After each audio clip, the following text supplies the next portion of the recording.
Will the delegates please take your seats? We're about to begin. Sergeant at Arms at the doors, get ready to close the doors. And in a short period of time, delegates, please take your seats.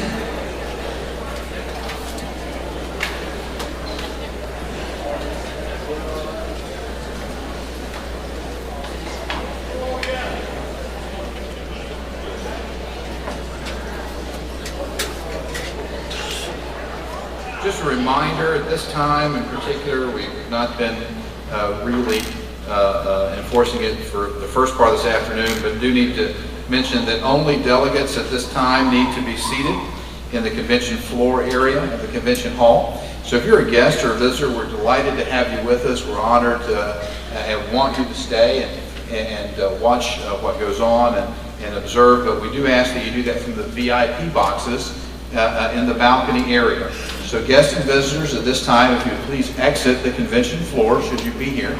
If you just step right outside, there are escalators that will take you up to the third floor of where the balcony and the VIP boxes are, and those are reserved especially for you, and we do ask that you please take your position there at this time. We're preparing now to go into the business portion. Our final business portion, the afternoon session here at our 2014 North Carolina Republican Convention. And so in order to be able to do that, first thing we need to do is clarify who is in fact credentialed to participate this afternoon. So for the purpose of receiving a report from our Credentials Committee, it's my privilege at this time to introduce to the convention April Riddle.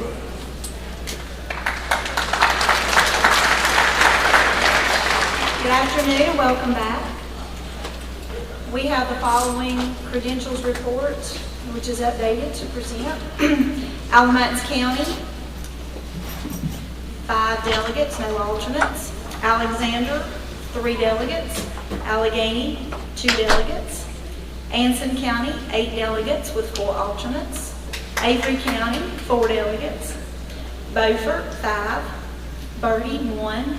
Bladen, 1. Brunswick, 20. Buncombe, 13. Burke, 3. Cabarrus, 19. Caldwell, 4. Carteret, 10. Caswell, 1 and 1 alternate. Catawba, 9. Chatham, 11. Cherokee, 9 with 3 alternates. Cleveland, 8. Columbus, 1. Craven, 7. Cumberland, 8. Dare, 5. Davidson, 2. Davie, 3. Duplin, 3. Durham, 11. Edgecombe, 3. Forsyth, 9. Franklin, 4. Gaston, 12. Gates, 5. Graham, 1. Granville, 3. Guilford, 20. Halifax, 10. Harnett, 13. Haywood, 10. Henderson, 11. Iredell, 11. Jackson, 17 with 5 alternates. Johnston, 6. Jones, 2. Lee, 9. Lenore, 5. Lincoln, 4. Macon, 20 with 1 alternate. Madison, 6. McDowell, 9. Mecklenburg, 30. Mitchell, 14 with 1 alternate. Montgomery County, 3. Moore, 16. Nash, 5. New Hanover County with 5. Northampton County with 7. Onslow with 5. Orange, 10. Pender, 10. Person, 2. Pitt, 5. Polk, 1. Randolph, 6. Richmond, 7. Robeson, 7. Rockingham, 8. Rowan, 2. Rutherford, 3. Sampson, 2. Scotland, 3. Stanley, 7. Stokes, 4. Surrey, 14. Swain, 10 with 2 alternates. Transylvania, 18. Union, 16. Vance, 1. Wake, 33. Warren, 2. Washington, 1. Watauga, 3. Wayne, 12. Wilkes, 3. Wilson, 3. Yadkin, 1. Yancey, 6 with 1 alternate. That gives us a total of 667 delegates and 19 alternates, and all alternates except one of Swain County's may be seated as delegates. And on behalf of the committee, we move to adopt this credentials report, these delegates. To give April a hand, as you can probably tell, she just moved in from Boston last week, and again, the Credentials Committee does a tremendous job, and it is a thankless job. I hope you won't make it thankless by, in fact, thanking them. Additions, corrections, deletions, questions with regard to the report. Recognizing the gentleman. Lincoln County should be 5 instead of 4. If the gentleman would please report to the credentials table. Stacy Buff, Burke County, and that should be 4 delegates. Gentleman will please report to the credentials table. Daniel Ashley, Orange County, should be 11. Gentleman will please report to the credentials table. Further questions, additions, corrections, or deletions to the Credentials Committee report?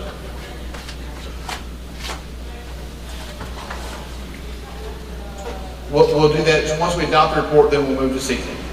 Thank you. You just hang out there. We'll be save on gas. Just stay there.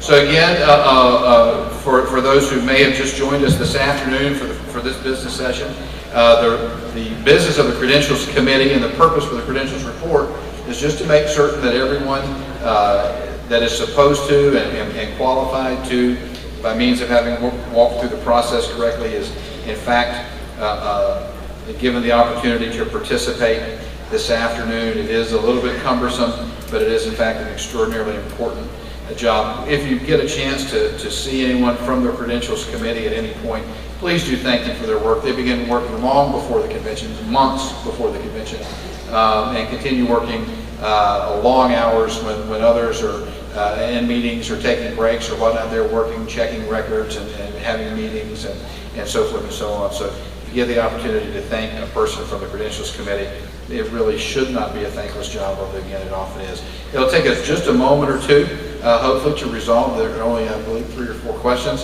and hopefully we'll get those resolved quickly. During this time, the chair would once again recommend that delegates avail themselves of the opportunity to look through the convention packet.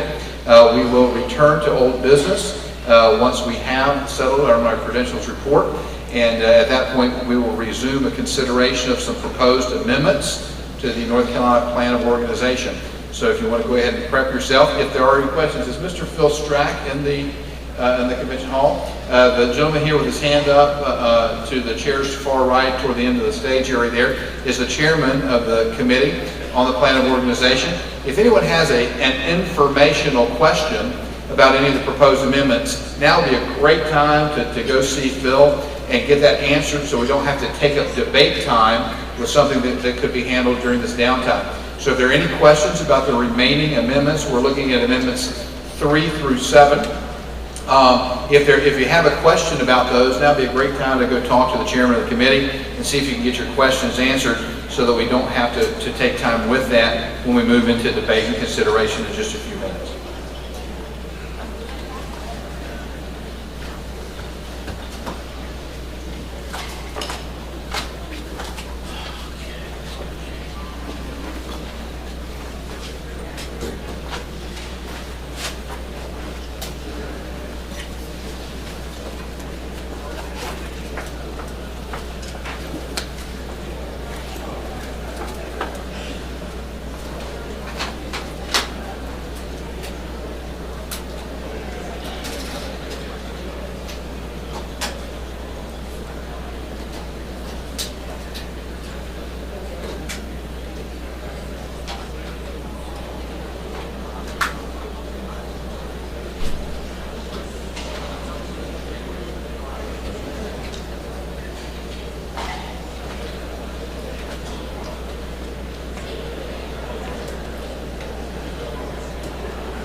Thank you so much, Taylor.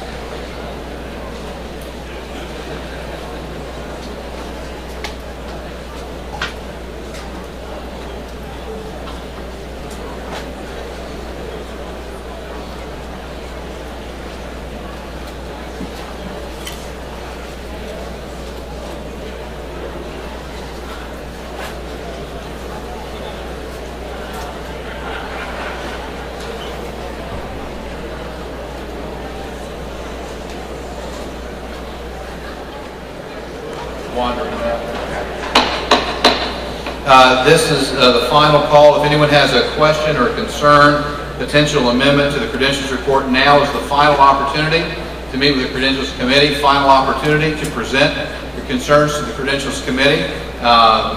If you have a concern and do not report to the Credentials desk within the next 2 minutes, we're going to assume you do not have a concern.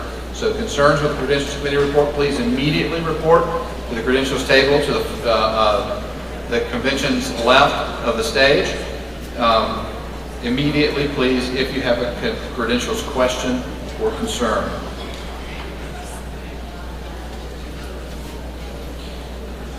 While they finish working out these last few issues, the chair would mention to Swain County, where's Swain, located right here, does appear to the chair that Swain County may have a decision to make momentarily.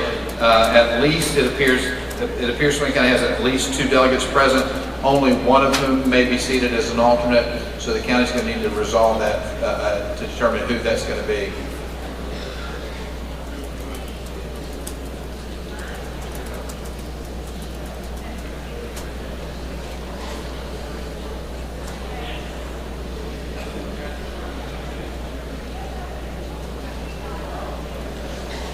Again, during this time, while the Credentials Committee completes this work, a reminder that there are a few tickets left, not many. The chair understands there are a few tickets left for this evening's dinner featuring Governor Mike Huckabee and U.S. House Speaker, former Speaker Dennis Hastert. Anyone wishing to obtain those tickets needs to go to the on-site registration desk right away to purchase those because there are just a few left, and anyone who would like to be a part of that, we'd like to give you that opportunity to grab those last few tickets. Also a reminder that there will be a number of hospitality suites open this evening. You can find out where they are at the VIP check-in desk in the hotel lobby, or check out the flyer for suites and room numbers.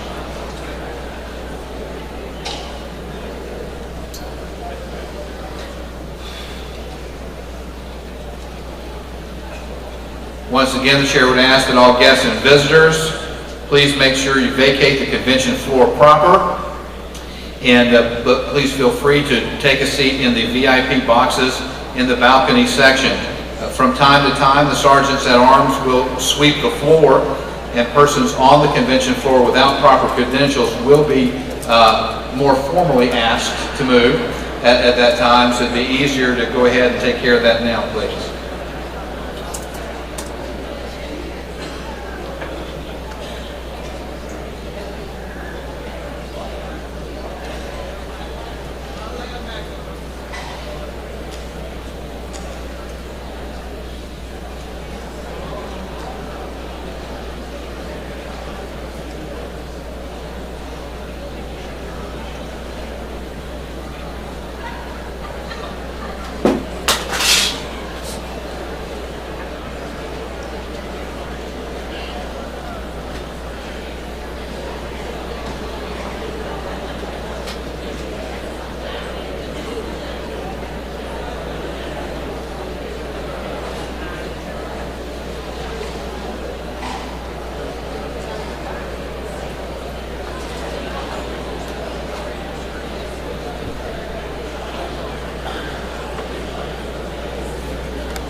Further Credentials Committee report, the chair recognizes April Riddle.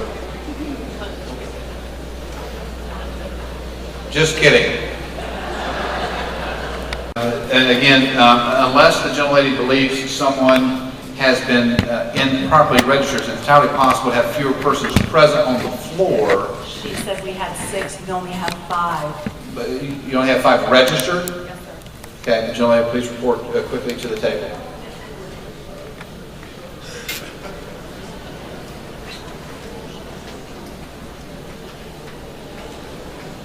Other questions, additions, corrections, or deletions to the Credentials Committee report?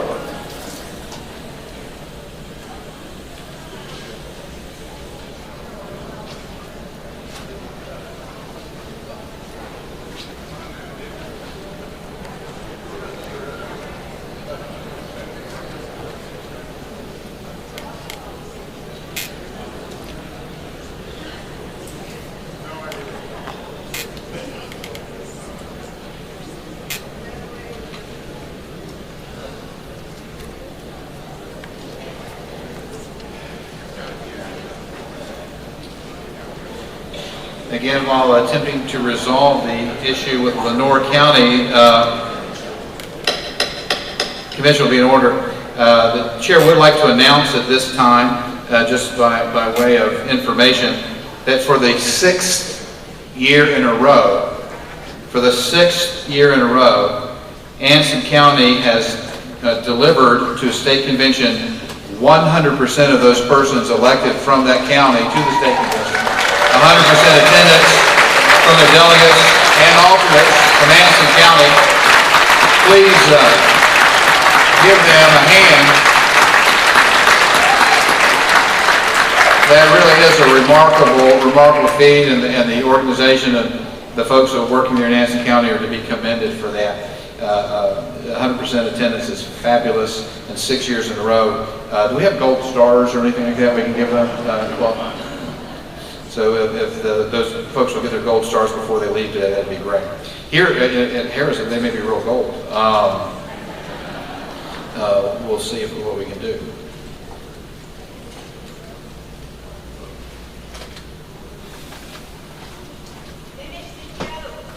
No, I was making it up as I went.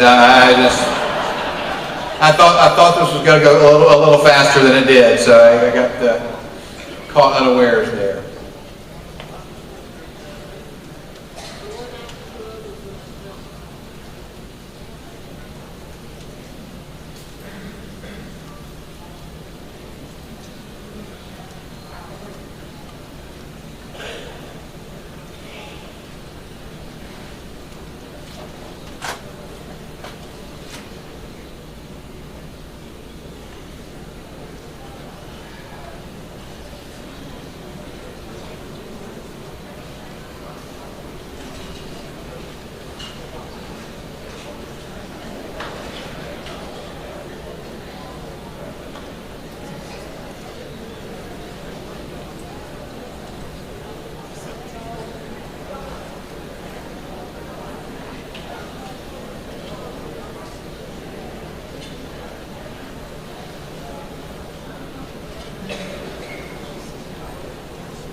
Convention will please be in order. Delegates will please resume their seats.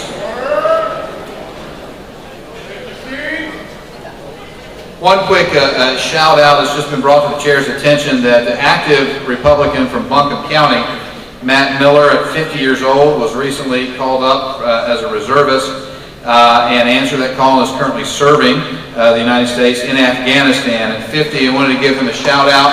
And Buncombe County, his home county, a shout out for their willingness to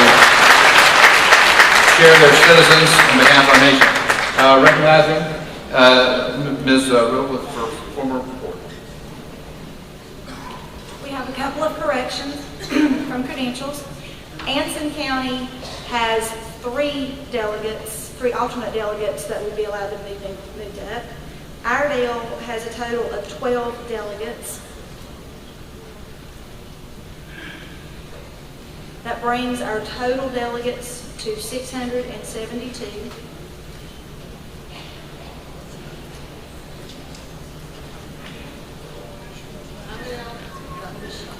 That's it. Yeah, 672. So I'd like to move that you approve our updated report. Once again, it's 672 delegates, 19 alternates, 17 of which may be moved. The motion comes from committee. No second is required. Are you ready for the question? If so, then you be quiet. Speaking at that point means you want to discuss this. Are you ready for the question? Seeing none, all those in favor of approving the report as amended, please signify by saying aye. Those opposed, no. The chair, the ayes have it, and the report is adopted. Recognizing Dr. Fisher. Chairman, I move that we move the delegates who are eligible up to fill any vacant seats that have not been filled. Chair, thanks, young lady. Is there a second to this motion? There are 19 alternate delegates certified by the Credentials Committee report you just adopted, 17 of whom may be moved. And Anson County has 4 alternates present, only 3 of which can be seated. So Anson would have to work out who those 3 are.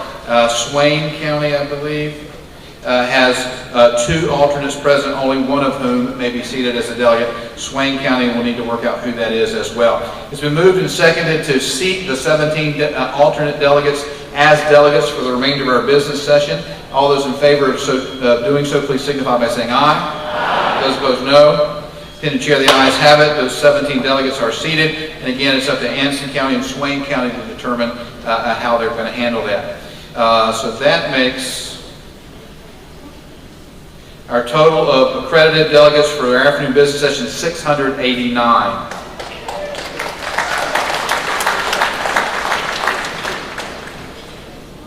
This time, we're going to return to our business, picking up with old business left over from our earlier session today. Recognizing the gentleman.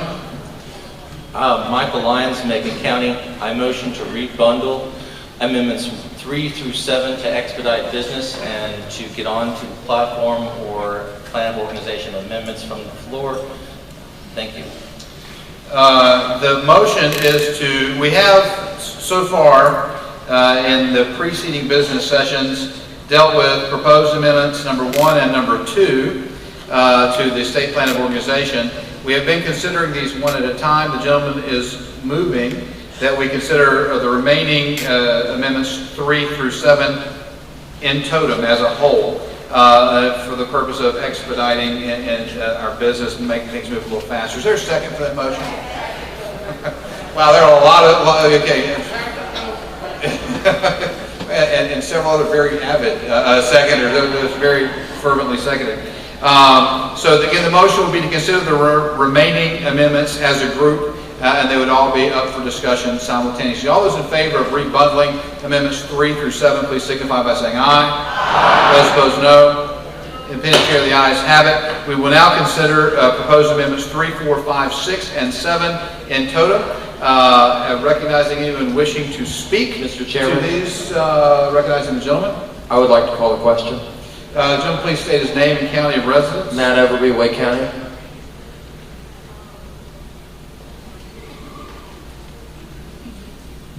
The motion previous question is a parliamentary motion which would end debate and cause us to take an immediate vote. Those voting in the affirmative would be voting to end debate and then vote on these amendments. Those voting in the negative would be voting to continue a discussion on the amendments. It does require a second. Is there a second for the motion previous question? Recognizing the gentleman. Larry Allison from Buncombe County. All those in favor of ending debate and voting on the remaining proposed amendments to the plan of organization, please signify by saying aye. Aye. Those opposed, no. In the opinion chair, the ayes have it by a substantial majority. 2/3 were required, by the way. Opinion chair, 2/3 was present in that vote. We'll now move into an immediate. Mr. Chairman.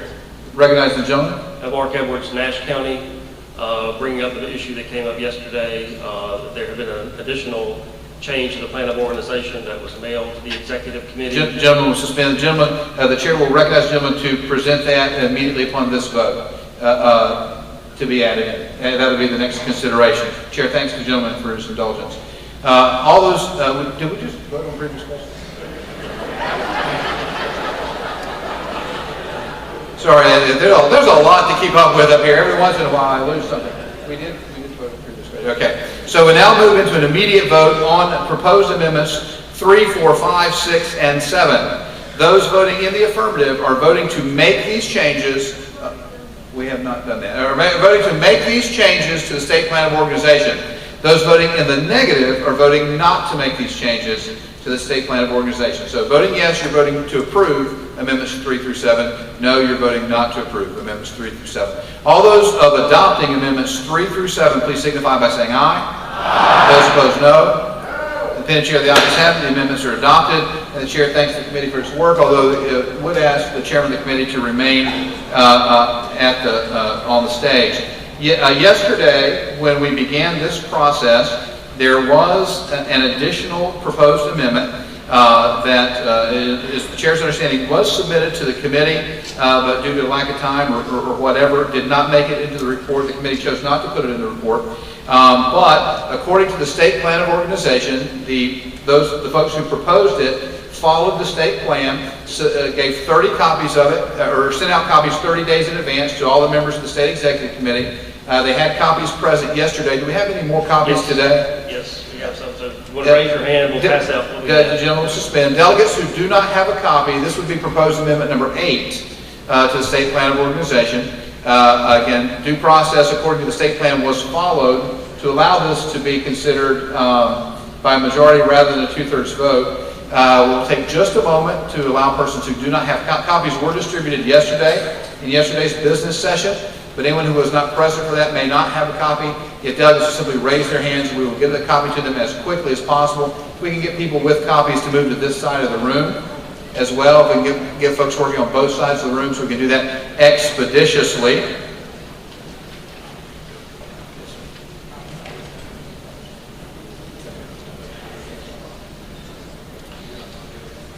While those are being distributed, again, the chair will just refer the convention to the relevant portion of the state plan of organization. It says, the plan of organization may be amended not inconsistent with the rules of the National Committee by a majority vote of delegates present voting, provided, however, that the proposed amendment was mailed to the membership of the State Executive Committee at least 30 days prior to the convening of the convention. It has been, the chair's been told that that in fact did happen in this case.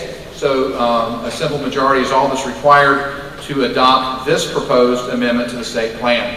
So, having said that, we will formally consider. It was moved and seconded yesterday and put at the end of our seriatim consideration.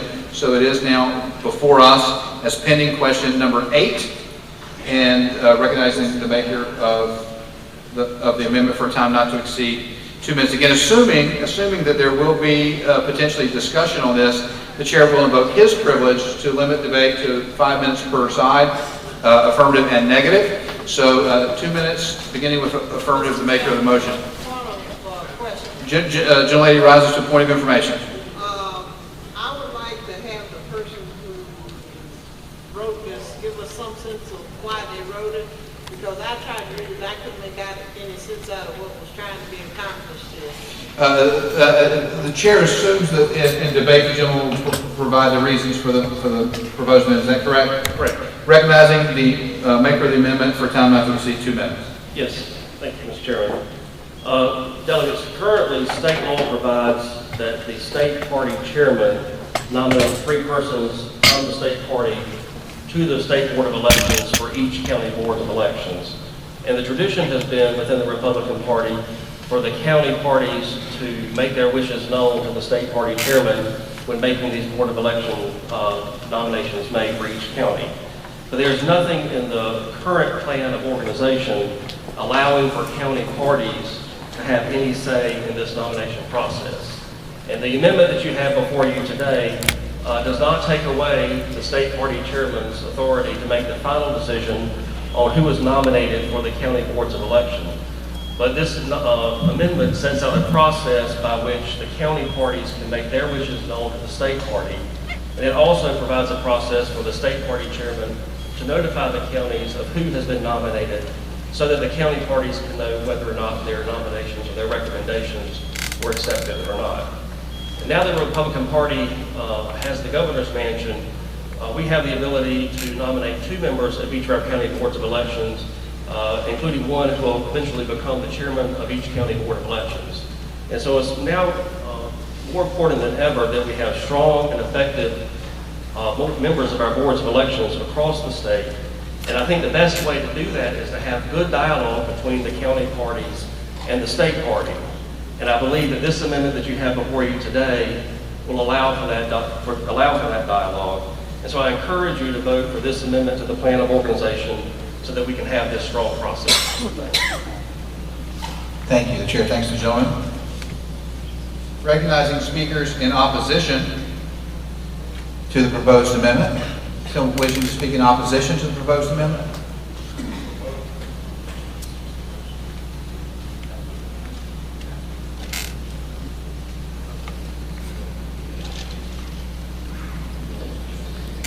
Recognizing the chairman of the Plan of Organization Committee for time not to exceed 2 minutes. Thank you, Mr. Chairman. I wanted to make sure that the Plan of Organization Committee did, in fact, consider this amendment. We looked at it very carefully. It was unanimously rejected by the Plan of Organization Committee.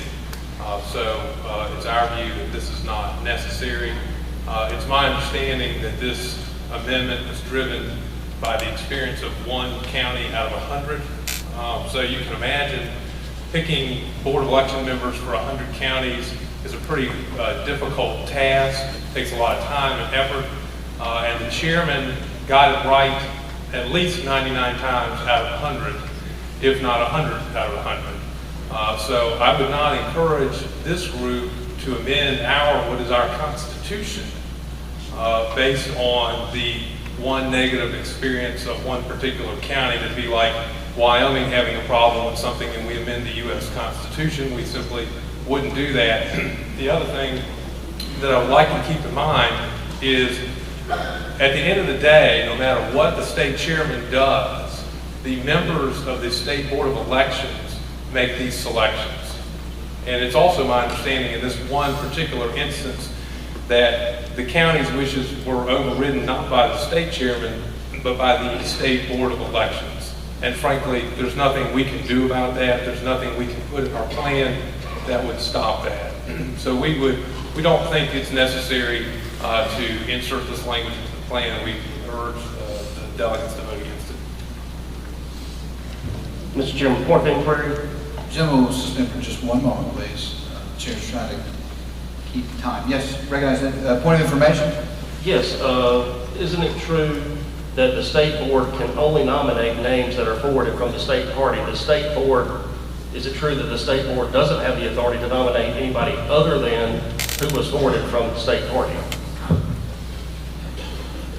If they are timely submitted, they are required that they're supposed to adhere to that. However, if they're not timely submitted, which is my understanding is what happened here, the state board members can pick whomever they want. Here, thanks, gentlemen. To what purpose does the gentleman rise? Gentleman, come to the microphone. Gentleman, please say his name. Thank you, Mr. Chairman. Mike Piccarelli of Guilford County. Looking at the brief time we've had to read it, as well as some of the language from the small print, I move to refer back to committee.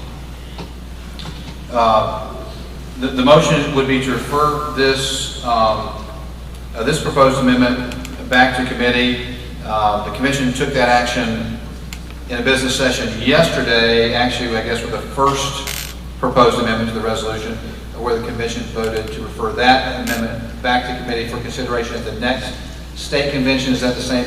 That is correct.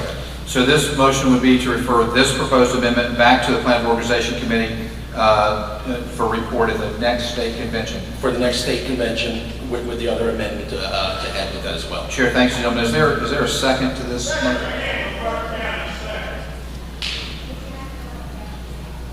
Chair, thanks the commission for a second.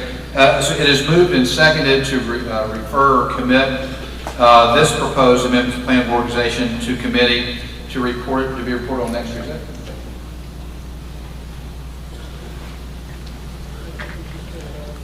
I just need to make sure that's debatable.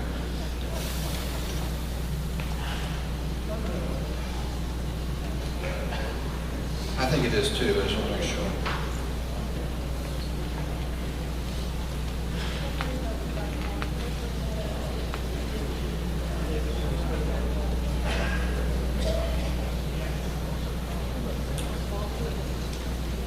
And the motion is formally to commit or refer to committee.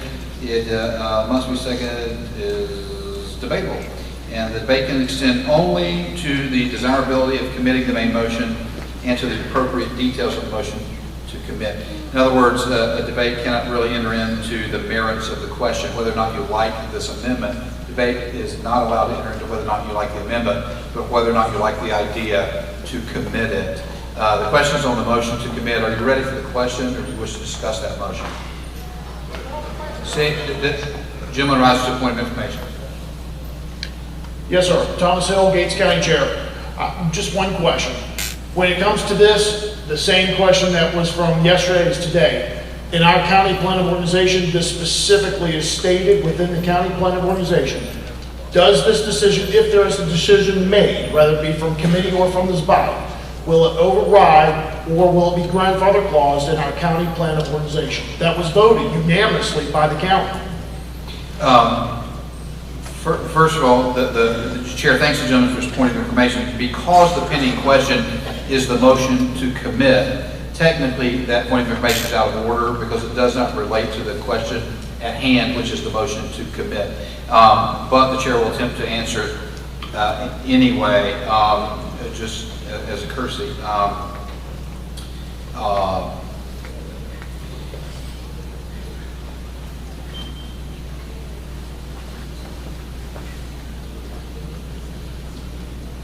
The Chair is advised by the Parliamentarian and Legal Counsel that this would not affect the county plan. Understood, thank you. Chair thanks the gentleman. Further discussion on the motion to commit. Motion to Mr. Chairman, recognizing the gentleman. Matt over Wake County, I would like to debate against forwarding it on to committee. There is discussion therefore, and the Chair would first recognize the maker of the motion to commit if he wishes to speak on behalf of this motion.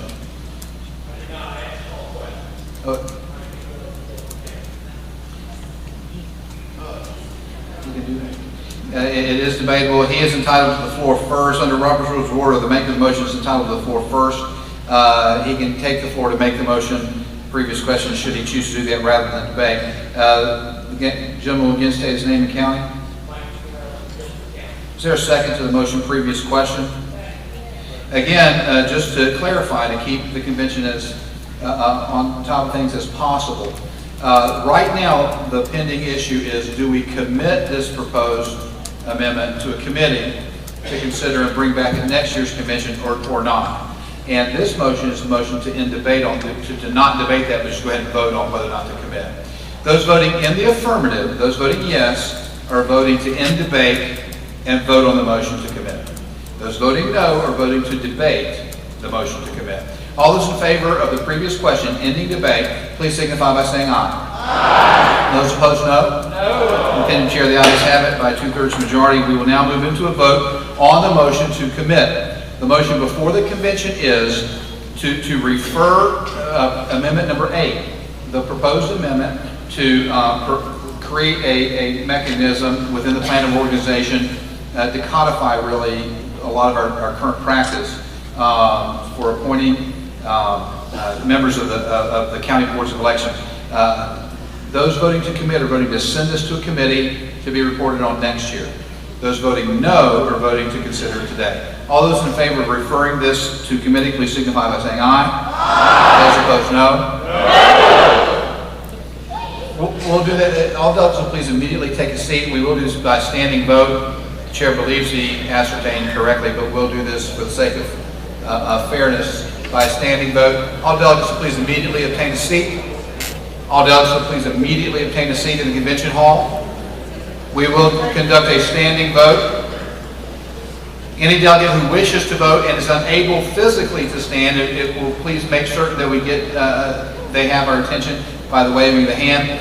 All those in favor, please quickly obtain a seat. All those in favor of referring proposed amendment 8 to committee to be reported back on next year, please stand and remain standing. In favor of referring to committee, please stand. Delegates may be seated. All those opposed to referring to committee, please stand and remain standing. Independent Chair, the ayes have it. The motion is adopted, and the amendment number 8 will be referred to the committee to be reported on at next year's state convention. The Chair is not aware of any other business related to the plan of organization. Therefore, the next order of business on our agenda for this afternoon is consideration of the state party platform. For the purpose of a report from the platform committee. Has the plan of organization been adopted? We voted on that? We voted to amend it, yes. The plan is in place. We don't have to adopt the plan. The plan is in place. We voted to make 6 amendments there too. Okay, I'd like to make a motion to amend the plan of organization. Gentleman has the floor. Please state his name and county of residence. Daniel Ruffey, Mecklenburg County. And it's just a stopping at a sentence on Article 7, Section 2, Part C. It's not changing any of the wording, it's getting rid of part of the paragraph. Article 7, the sections are actually alphabetical numbers, so it could be 7-7. Article 7, Section what? Section 2, Part C. It would have to be Section A, B, C. The section would be a letter, C. Article 7, Section C, Part 2. This with regards to proxy voting. The chair's looking at Article A.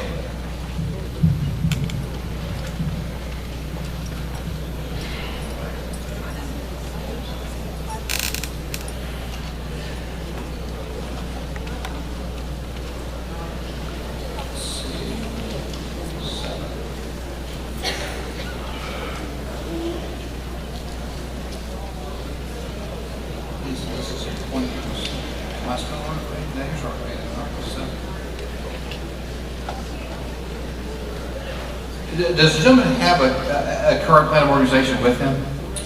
I think you're supposed to have copies for. In the opinion of the chair, the chair believes the gentleman wishes to amend Article 8 rather than Article 7. I'd like it to stop at no delegates. The gentleman will suspend. We're still attempting to find. The chair assumes the gentleman wishes to amend Article 8, Section C, subsection 4. No proxy voting. No proxy voting shall be allowed at any meeting or convention held pursuant to this plan. Is that the section the gentleman wishes to amend? And then stop right after that. So where it says therefore, stop at the sentence with no proxy voting.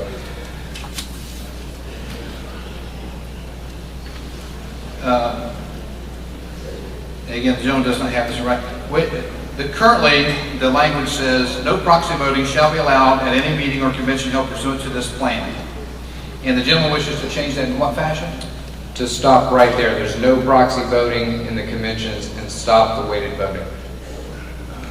That would not, it would not be affected by the proposed amendment.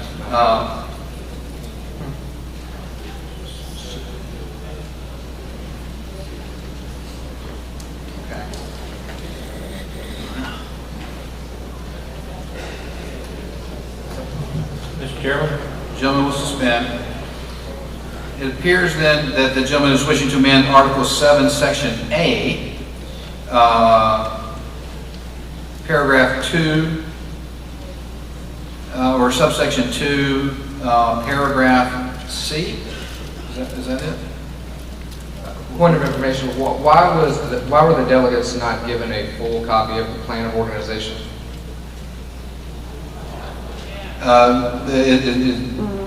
The chair has no understanding of that other than it is available to all delegates on the website.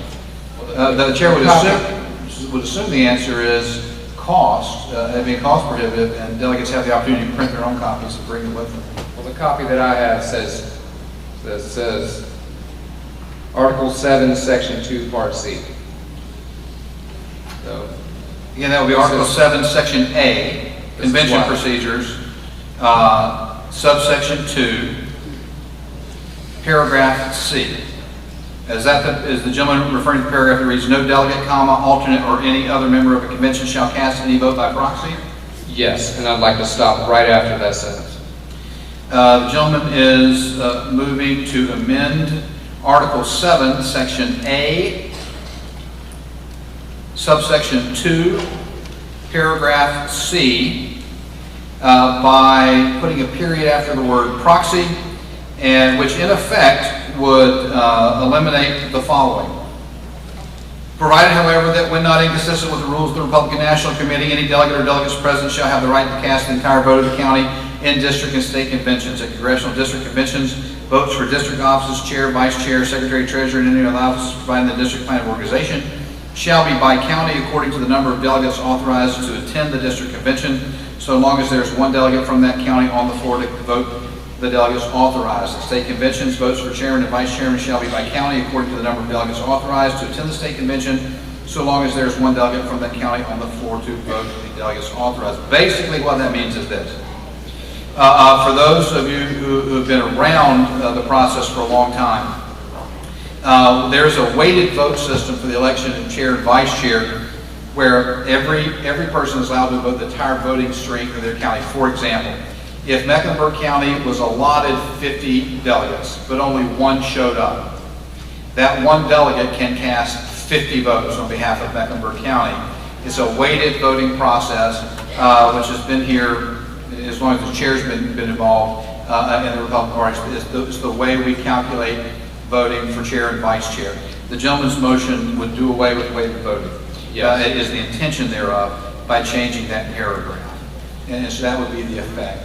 Is there a second to the motion? Chair thanks the gentleman. The gentleman will suspend for just a moment.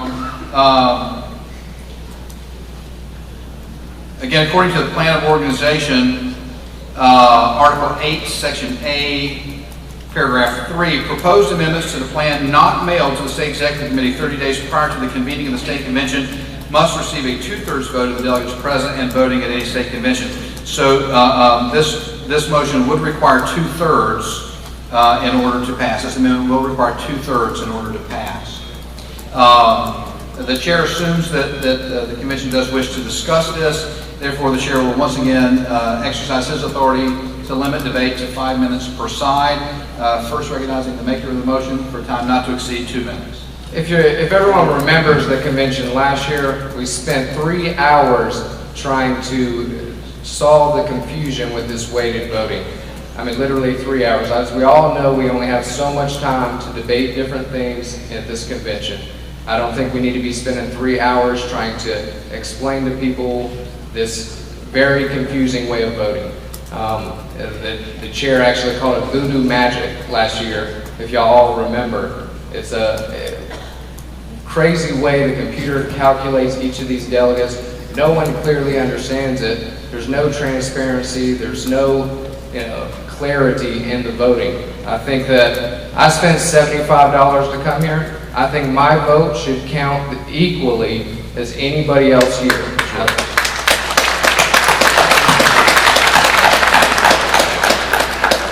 I think that we need to get rid of this weighted voting. It's very confusing, very time-consuming.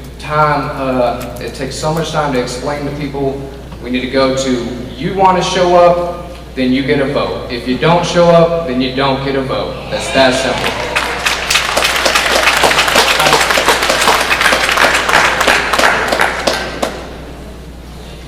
Anyone wishing to speak in opposition to the proposed amendment? Speak in opposition? I have a motion. Chair recognizes Mr. Willis. Gentlemen, state his name and county, please. Chandler Willis, Henderson County. I'm speaking against this motion. It is an issue we have considered from time to time over the last 40 years since I've been attending conventions. It's the point of equity to allow people to have the votes they earn by their performance in registration or however, and not to favor those who are geographically nearest the city of the convention.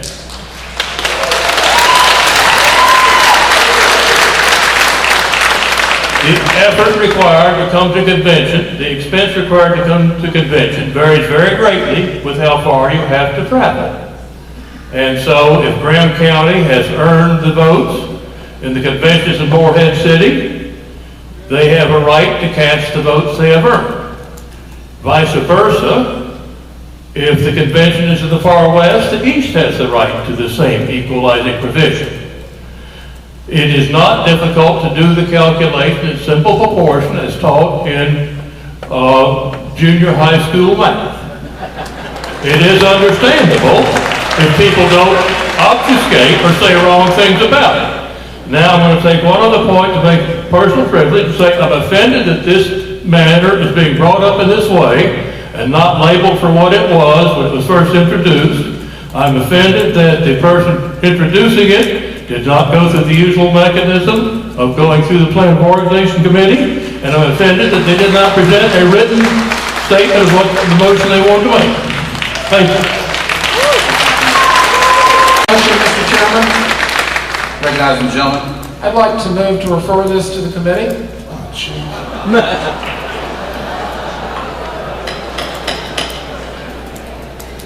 Is there a second to the motion to refer to committee? There is a second. It is moved and seconded. It is moved and seconded to refer this proposed amendment to the committee in the same fashion in which we just referred Amendment 8, in which yesterday afternoon we referred Amendment 1. Should the motion to refer pass, this would go to the Plan of Organization Committee, and they would report back on it at next year's state convention. The motion to refer, once again, is debatable, although the debate may not enter into the merits of the motion itself, but simply the merits of the question itself, but rather the merits of the motion to amend. Are we ready for the question on the motion to refer? I'd like to speak in opposition to the motion to refer. Seeing debate desired, the chair recognizes the maker of the motion for time not to exceed 2 minutes.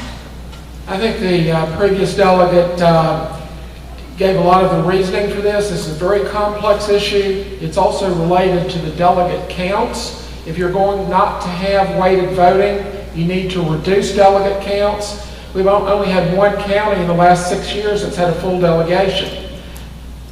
The theory behind the whole concept of weighted voting was to avoid rigging a convention in an area that sided for one side or another. But the committee, if they're going to do this, needs to also consider the very closely related issue of the calculation of the number of delegates allotted. So if it's going to be considered, it needs to be considered more broadly than this simplistic motion.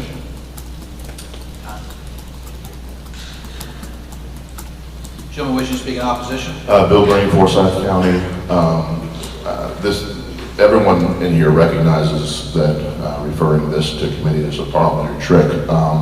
We have, at convention after convention after convention, the issue has been brought up. It was made very obvious last time that we need to debate this issue, and this is the time that we can debate this issue. It's not time to kick the can down the road again like a bunch of Democrats. This is time to debate this issue now.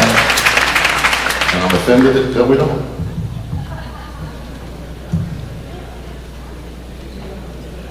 Delegates wishing to speak in favor of the motion to refer? Delegates wishing to speak in favor of the motion to refer? Delegates wishing to speak? Dr. Finch, wish to speak in favor? Recognizing the gentlelady. This provision should come before the committee that you have to look at it, to be brought to the floor when they are satisfied they have it. But I move to refer it because we've covered the things that are on the agenda, and time after time we never get to the other things that we need to get to. And this is one time where this commission may actually get to some of the other things that it needs to get to before Sunday's meeting.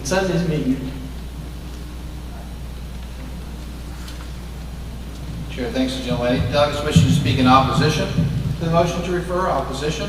Move the previous question, Mr. Chairman. Charles Newman, Lisa County. Previous question is moved. Although, is there a second to the motion? Previous question.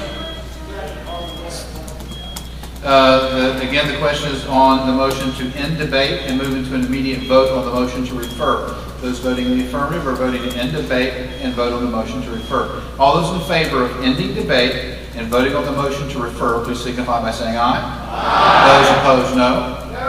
Pending chair, the ayes have it. The previous question is ordered. We'll move into an immediate vote on the motion to refer the proposed amendment to committee. Again, the proposed amendment will go to committee and be reported on at the next year's state convention. All those in favor of referring to committee, please signify by saying aye. Aye. Those opposed, no. No. We'll do this again by standing vote. All those please immediately take a seat. Take your seat. Please take your seat.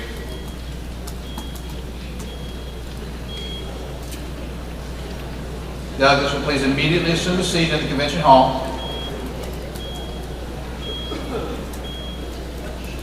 All those in favor of referring to committee the motion presented from the floor, please stand and remain standing. Those in favor of referring to committee, please stand and remain standing.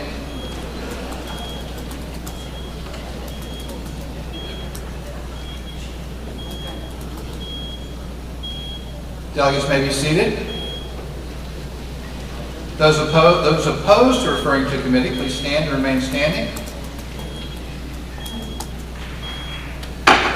Committee Chair, the ayes have it. The motion to refer is adopted, and the amendment will be referred to the committee for consideration and reporting back at next year's state convention. Recognizing the gentlelady. Point of information. Gentlelady rises to a point of information. Anne Marie Yates, Watauga County, referring to Article 8. Is there a time frame when the committee will accept input from county chairs, and how should that be done? Recognizing the chair of the committee to answer. Yes, ma'am, that's a great question. There's a planning organization committee, the members of which you can obtain from the state party. There should be at least one from every district. And we can meet as often as we need to. We will not reject we will not consider any proposal. I would point out that the proposal that's just been referred to committee was not brought to our committee. We will consider every proposal that comes, and they may be submitted at any time. Thank you. Chair, thanks to the gentlelady. The next item of business for this afternoon's business session is consideration of the platform. And for that purpose at this time, to receive a report from the platform committee, the chair recognizes the chair of the platform committee, Mary Jo Shep.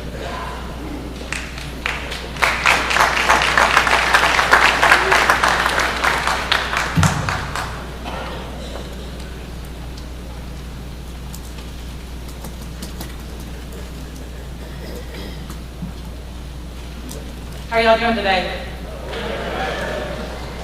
Having fun, I hope. I am Mary Jo Shepherd. I'm the chair of the platform committee, and I want to first thank Chairman Cope for the opportunity to serve on the committee. It's really been a privilege and really quite a lot of fun. I know, it's a platform committee. And I want to thank also my committee members who have been just so helpful, so great. We really had a good time in committee. We met once in person in Raleigh, and then had, I think, 4 conference calls over the next couple of months to discuss a lot of issues on the platform. So just to kind of really quickly go over the process here. We got from last year's convention, I think about 3 or 4 typewritten pages of comments on the platform. And they were, in a nutshell, that it was too long, that it was very confusing, it was complicated, it was badly written, and just, it was a mess for the most part. So the goal this year was really to make a more concise, a better written platform, one that was more easy for everybody to understand and read, but still remained true and really included all the values and principles of the current platform, the 2013 platform. We didn't really want to change that much. We just wanted to make it easier for you all to access. And I think we really hit that. If you'll notice the platform, you look at last year's versus this year's, we also have a brand new layout. It's formatted differently, it looks more professional, and it's easier to work with. This comes about because the committee works so hard. Now, people think platform, think conflict, and we did have some really lively debates, but our team was very professional, just great debaters. We were very respectful of everybody's opinion, and we got it done. And I think the product that we produced is very good. So one thing I want you to think about when you think about the platform, and one of the things that really guided us, is that it's a picture frame, okay? What goes in the picture is legislation. We don't want the platform to be a legislative document. It's not a bill. It's the picture frame on which we put our values and principles. The legislature, their job is to make the legislation. So we kind of consider it as a framing mechanism for our values and principles. So with that in mind, I'm going to go over the platform just very briefly and just hit the highlights of what we did this year. If you look in your blue book, it starts.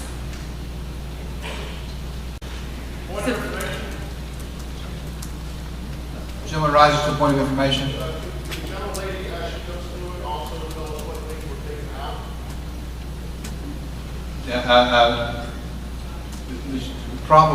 Probably not.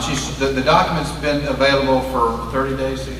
30 days on the website and available to delegates since in printed form here since yesterday. It's not the purpose of the report of the committee to explain line by line the entire document. So the chair will not require that. The gentlelady can explain whatever she wishes in her report. And I can, if you want that, I have a document that compares both of them side by side, and so I can get that to you. If you want to see me afterwards, I'll get that to you. No problem. Okay, if you'll notice on the top, we put a preamble in. And so we wanted this to be kind of a statement of the core values of North Carolina Republicans. From May 20th, 1775 through today, North Carolina has been a beacon for independence and freedom. Independence finds its foundation in limited government and individual responsibility. We believe that individuals are best suited to make their own decisions about their welfare. We believe that government can best help people realize their full potential by governing within the principled foundations set by the North Carolina State Constitution and the U.S. Constitution. We know government governs best that governs least and allows individuals to follow their own paths to prosperity. The North Carolina Republican Party applauds the efforts of our Republican elected officials in turning back the encroaching powers of government and freeing the people of North Carolina to work toward a bright future. In Article 1, I just want to highlight one part, number 2. This was, parts of it were rewritten by the whole committee. The institution of marriage is the foundation of civil society. Its success as an institution will determine the success of it as a nation. It's been proven by both experience and endless social science studies that traditional marriage is best for children.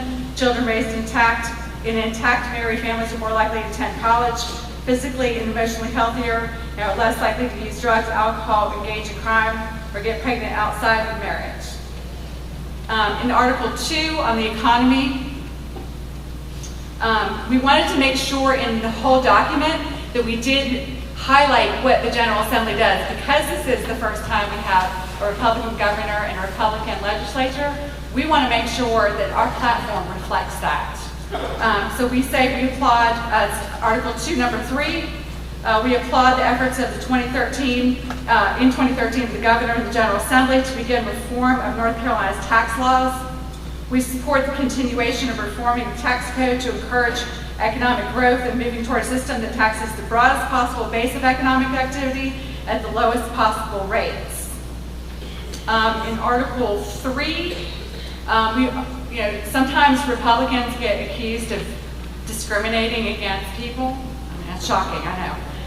But we wanted to make sure that we were really clear on this. Article 3, number 4, says government should treat all citizens impartially and equally under the law. Discrimination is detrimental to freedom for all individuals, and we oppose it in any form. On 4, on the sanctity of life, we believe in the sanctity of all human life, and the government must respect and protect all innocent human life from conception to natural death. 3, unborn children have constitutional rights to life and liberty, which the government must protect. We urge the Supreme Court to overturn Roe v. Wade. We support a right to life constitutional amendments. In Article 5 on state government, we believe that in a free society, power should rest in the hands of the people. We believe in a limited government which serves the people rather than the one that enslaves them. Number 2, we believe in that government at all levels must not spend money it does not have. Amen. Article 6, in this one we did combine 2 parts. These were in separate parts, and like I said, we wanted to make it more concise. Number 6, part 4, we reaffirm our support of voter ID and repeal of straight ticket voting. Article 7, This is kind of one thing that was great about working on the platform committee was that we did have a lot of different policy specialists, which I thought was really kind of cool. So we had an education policy specialist on there to help us out with some of the language here. Number one, parents have the right to educate their children. Parents should expect excellent public education. All children should have access to an education that empowers them to reach their God-given potential and contribute to the betterment of our society. And then if you flip all the way to the end of that article, number 15, this is one that hopefully next year we can change the language to.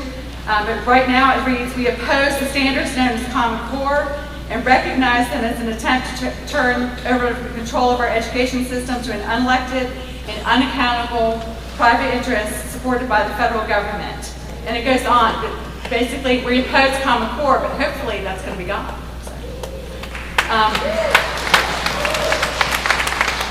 Article 8, number 1, justice. The first duty of government is to maintain law and order while securing for its citizens the freedom to pursue the blessings of liberty and the fruits of their labor. In Article 10 on national policy, national security being one of the first and most important roles of government, we support a foreign policy of peace through strength. That strength can only be accomplished with a strong military supported both when abroad and at home with full gratitude and resources of the United States. Strength only exists when our borders are secure and our enemies are deterred. Mr. Chair, I respectfully submit the report to the Platform Committee for adoption.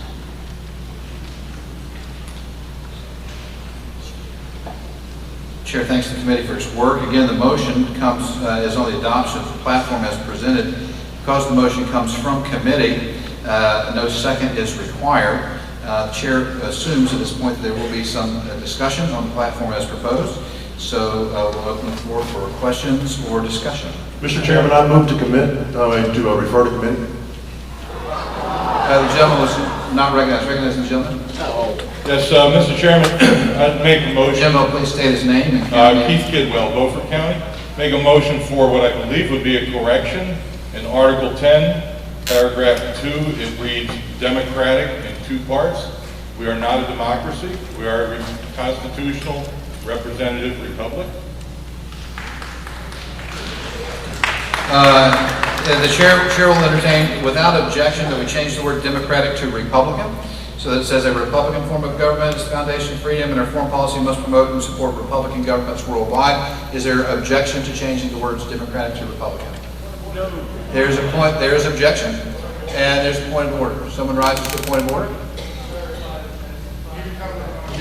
The gentleman can state his name and county. Doesn't have to come. Just speak loudly.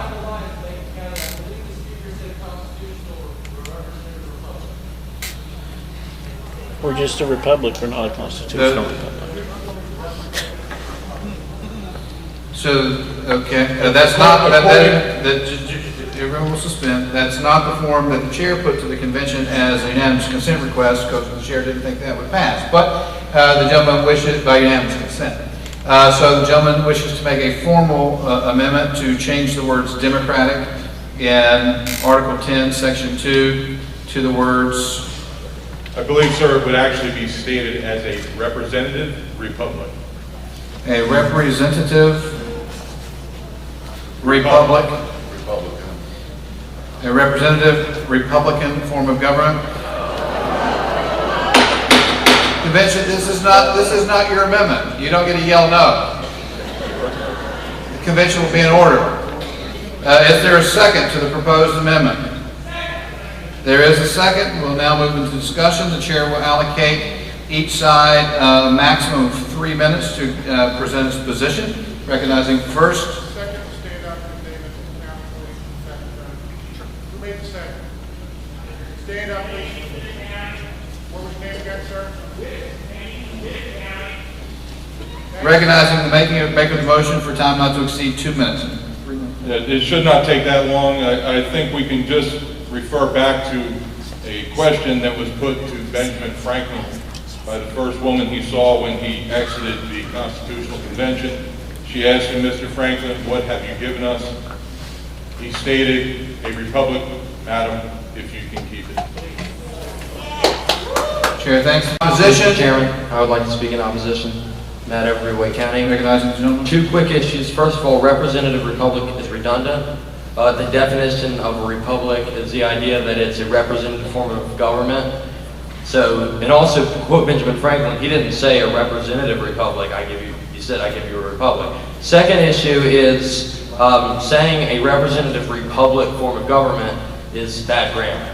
If you were going to cut it down to a Republican form of government, that would be the Republican, not large R Republican, we're not referring to our party, small r Republican. A Republican form of government would be the proper grammatical way to write it. Writing a republic form of government, that doesn't make grammatical sense. That's my point. Okay, thanks, gentlemen.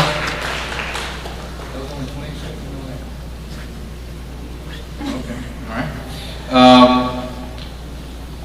Which, by the way, is part of the reason why the chair framed his unanimous consent request the way he did, but never mind all that. Douglas wishing to speak in favor of the proposed. Mr. Chairman, I have a motion. Recognizing the gentleman. I would move to restrict the change to the first time the word democratic appears, because the second time, I'll get into, if I can continue to give the reason. The second time it appears, it involves foreign governments. And a number of countries, including much of Western Europe, are constitutional monarchies, which are not Republican, never will be, but they are democratic. So I think the word democratic is appropriate the second time. So the gentleman offers an amendment to the amendment. That's correct. Would the gentleman like for the first time to remain representative Republican form or simply be Republican form? I'm fine the first time around. It's the second one that needs to be changed. So, again, the chair is going to offer that as unanimous consent request. Does anyone object to only, again, this doesn't change anything except the amendment being considered, to strike the second change in the proposed amendment? Is there objection to that? Hearing none, the chair will order that by unanimous consent. We return to discussion of the original amendment as amended, which is in Article 10, Section 2, the first sentence only, striking the word democratic and replacing it with the words representative Republican. Anyone else wishing to speak to this motion? Seeing none, we'll move into a vote. All those in favor of the proposed amendment, which again would strike the word democratic in the first sentence of Article 10.2 and replace it with the words representative Republican, please signify by saying aye. Aye. Those opposed, no. No. All delegates will be seated, and please remain seated.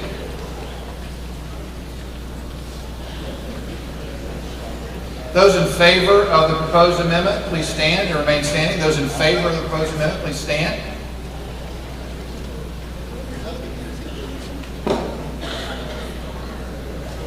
Delegates may be seated.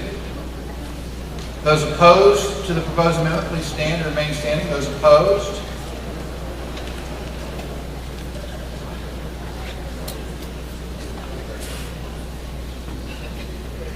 In the opinion of the chair, the noes have it, and the amendment fails. We return to discussion of the platform as presented. Mr. Chairman. Recognizing the gentleman. Hey, Paul Stanway County. In a lot of these conventions, we always talk about amendments, and we rarely talk about the platform itself. I think it's pretty good. They've hit all the high points. All the interest groups that make up part of our coalition are considered here. The wording is pretty good. I mean, I can quibble with one or two things, but time is too short for that. So I'm just in favor of the platform. Chair thanks the gentleman. For the delegates wishing to speak, recognize the gentlelady. Miriam Akins from Rockingham County. I'd like to make an amendment to the platform, Article 10, National Policy. Number 2, that it is changed to a Republican form of government. Republican form of government, leaving the Democrat at the next one. Good. The chair will again ask unanimous consent that we strike the word representative so that it says a Republican form of government is the foundation of true freedom, as opposed to saying a representative Republican form of government. Is there objection to that? Hearing none, is ordered by unanimous consent. The chair thanks the gentlelady. And should the convention listen to the chair, we might move things along a little bit more quickly. Recognizing the gentleman. Mr. Chairman, I'm speaking in opposition. The only reason being the chair of the committee said that they do have a document that compares, just like was done for the previous things that we went over. If that's the case, it would have been really nice for us to be able to see what the old platform looked like and what the new platform looked like, just so we know what things are taken out that we had voted in before. And so, again, I make a motion that we move it to committee. Unfortunately, the delegate may obtain the floor to debate or to make a motion, but not both. Having expended his time in debate, the gentleman may not make a motion this time. Why, thank you very much. Chair thanks the gentleman. Recognizing the gentleman. Mr. Chairman, I would move an amendment, and this would be a new paragraph under national policy. And I need to read it first. This would be adding a paragraph 10? It could be put any number. But the wording of it would be, and this is drawn from the language verbatim from the National Republican Platform of 2012. We oppose any form of amnesty for those who, by intentionally violating the immigration law, disadvantage those who have obeyed it. Granting amnesty only rewards and encourages more law breaking. We have that in writing? Yes. Well, may we have a copy of the desk, please?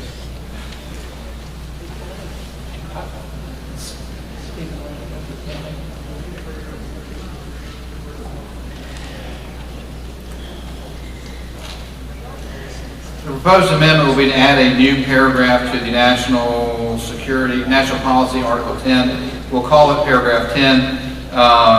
And to read once again, we oppose any form of amnesty for those who, by intentionally violating the immigration law, disadvantage those who have obeyed it. Granting amnesty only rewards and encourages more law breaking. Is there a second to the proposed amendment? I'll second that. Recognize the gentleman. The chair thanks the gentleman. The motion is, the amendment is moved and seconded. The chair will assume there will be discussion. The chair will limit debate once again to 3 minutes per side, recognizing the maker of the motion for time not to exceed 2 minutes. Mr. Chairman, this is one of the things that was deleted from our platform last year, and I chose to take language from the National Republican Platform to put it back in. This is an issue that's very important electorally. If you've watched the elections across Europe a week or so ago, some of the traditional parties, the center-right in many countries, were displaced by parties that took a firmer stand against immigration. That included in the UK, where the Conservatives dropped to 3rd place nationally, and a new party, UKIP, came in 1st. So this is an important issue to voters. It's one that if you look at the Washington Post polling, in this current election, among independents and moderates, more voters in those groups support candidates who oppose a pathway to citizenship than support a pathway to citizenship. It's important we take this position for this election. Looking at future elections, there was some other polling by the Pew Center, which indicates that among illegal immigrants, their positions on government are very much opposed to Republican positions. So over the long term, if we have amnesty, we're basically committing suicide as a party. So this is a very important issue. I would also point out electorally that in 1986, the leader in the Senate that opposed amnesty then was Phil Gramm. The very next election in Texas, he became the only Republican ever to win a majority of the Hispanic vote in the state of Texas. So it is something that doesn't hurt us with the Hispanics that bad. In fact, it helped Phil Gramm. And it's something that does hurt us with the rest of the electorate if we are perceived as being soft on amnesty. So it's something that's very important to be in our platform because it's an important issue to many voters. Chair thanks the gentleman. Delegates wishing to speak in opposition to the proposed amendment, recognizing the chair of the platform committee for time not to exceed 2 minutes. I really don't oppose putting this in here. The only one thing I would say is that in an effort to go back to principles, instead of creating legislative issues here. We did put in here that in the first part of Article 10, strength only exists when in doing that, we mean that the borders should be secure, and we leave it to the legislature to make the laws, whether it's amnesty, whether it's securing putting up a fence, whatever we're going to do, leave it to them to do that. This is the principle. We want secure borders, and we want to make sure that the integrity of your citizenship and my citizenship is protected at all costs. Point of inquiry, does the... Gentleman, spend just a moment.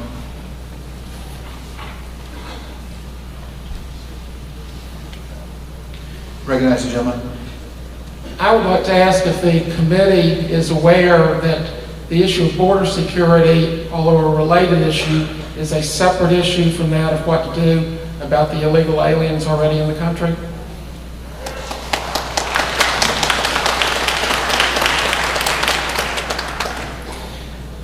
Speakers wishing to speak in favor of the proposed amendment? Wishing to speak in favor of the proposed amendment? Anyone wishing to speak in opposition to the proposed amendment? Anyone wishing to speak in opposition? I rise for an inquiry. Gentleman rises to point of information. Craig Collins, Gaston County. I asked the chair, and it's for regarding this committee, it can be for any of the other committees as well. After the last convention, one of the things that really was attempted to be accomplished and was requested was that we publish this stuff far enough in advance that people can review it and contact committees and make sure that these matters are fleshed out in advance so we don't have these long debated issues on Does the gentleman have a point of information? Yes, sir. And so I asked the chair to let us know of these committees, how many of these issues that are being raised have been proposed to these committee chairmen ahead of time so they can be prepared to address them and respond ahead of time.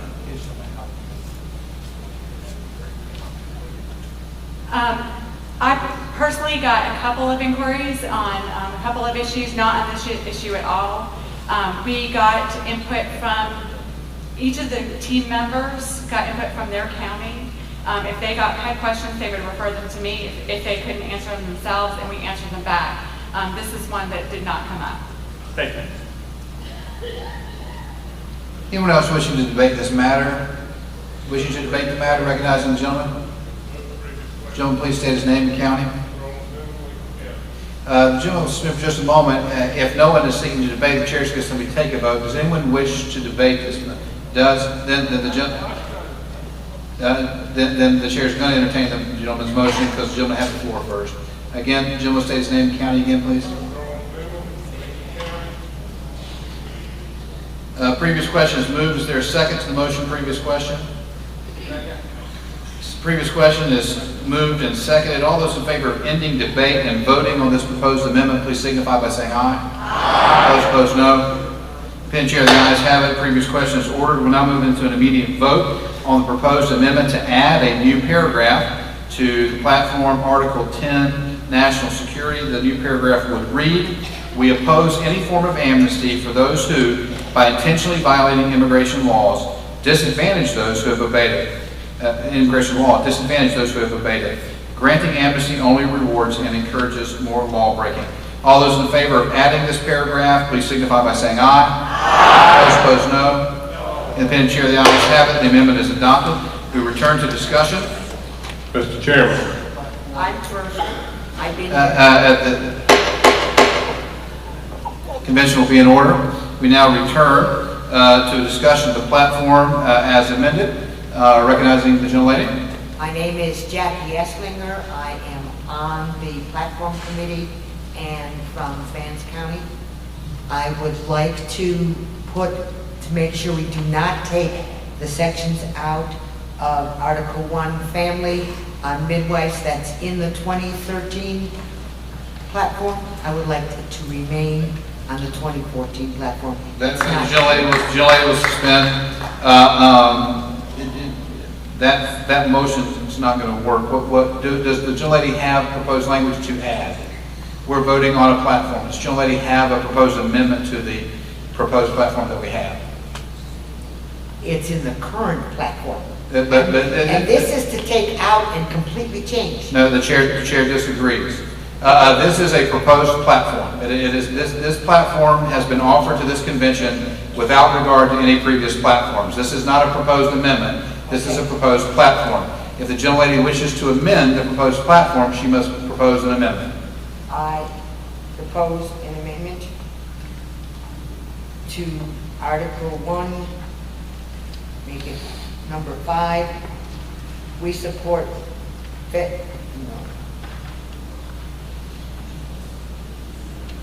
It's not in this one, but we did approve it. It was online. Okay, it was number 8. We support certified professional midwives attending home births. And it is in 2013's platform. The gentlelady wishes to amend the proposed platform by adding to Article 1, Family, a new paragraph 5 to read, "We support certified professional midwives attending home births." Is there a second to this proposed amendment? Mr. Chairman, I object to consideration of this amendment. The gentleman objects to consideration. Objection to consideration is a parliamentary maneuver. Someone rises to a point of order? It doesn't matter. Objection to consideration takes precedence. The gentleman will be suspended. Objection to consideration is in order when another has the floor. The chair has recognized a second, but objection to consideration is allowed even when someone has the floor and is required to be made with immediacy before any discussion is made. The gentleman has moved correctly. The motion objection to consideration is a parliamentary move that for whatever reason, if a member of a body believes the discussion of something would be problematic for whatever reason, then he would object even to considering it. The motion is not amendable, it is not debatable, it does require an immediate vote. It does require a 2/3 vote, and the question is called on whether or not to consider the proposed amendment. Those voting yes are voting to consider the proposed amendment. Those voting no are voting not even to consider it and simply to move on. It requires 2/3 in the negative for the objection to be sustained. All those in favor of considering this amendment, please signify by saying aye. Aye. Those opposed, no. Gentleman rises to a point of order. The second was recognized. That's not a point of order. The second's been recognized. Whether or not the motion was seconded has no bearing on the relevance of the motion. Objection to consideration. The gentleman's point is ruled out of order. This time, all delegates will immediately take their seats, and the chair will ask for Teller Committee to immediately report to the front because this requires 2/3. Teller Committee will please immediately report to the front. All delegates in the convention hall, please obtain a seat immediately. There may be no standing in the back or on the sides. Delegates in the back and sides, please immediately obtain a seat.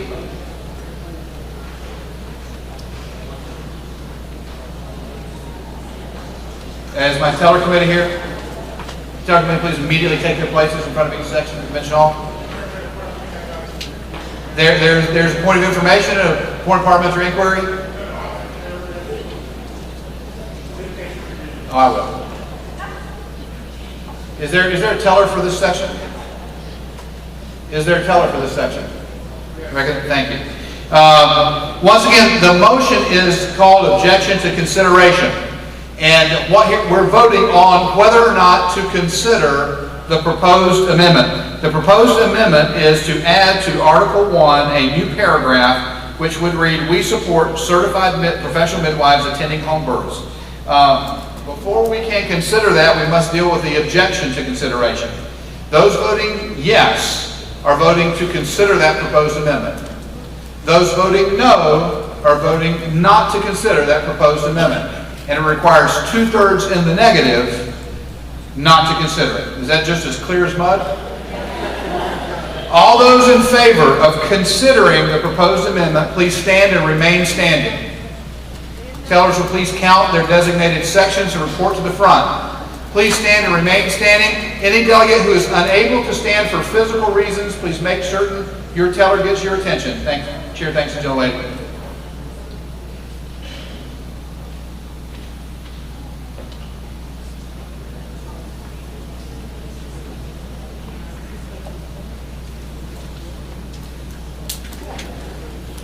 Those who are new to convention procedure, this is a brief lesson in parliamentary procedure and tactics.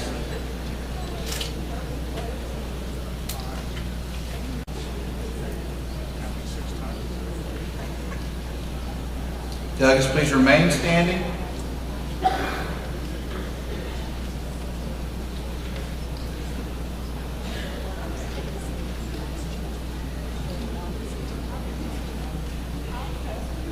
If you're standing, you're in favor of considering the proposed amendment.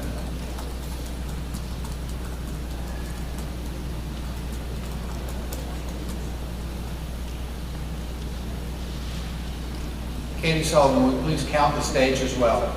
Count them in your section. The chair is not voting.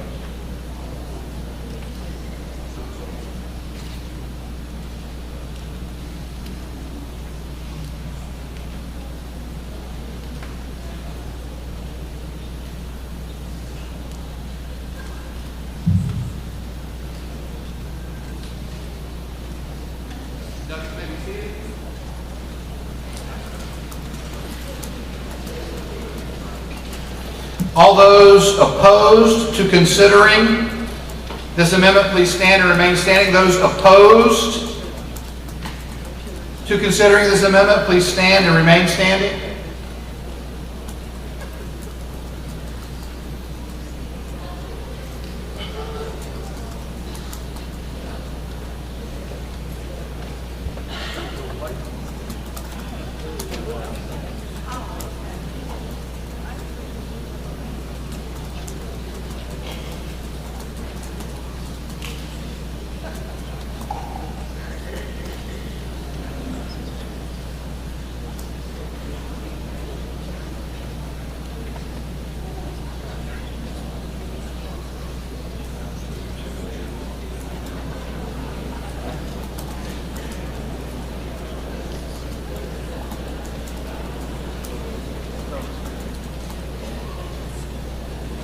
Right, that requires 3.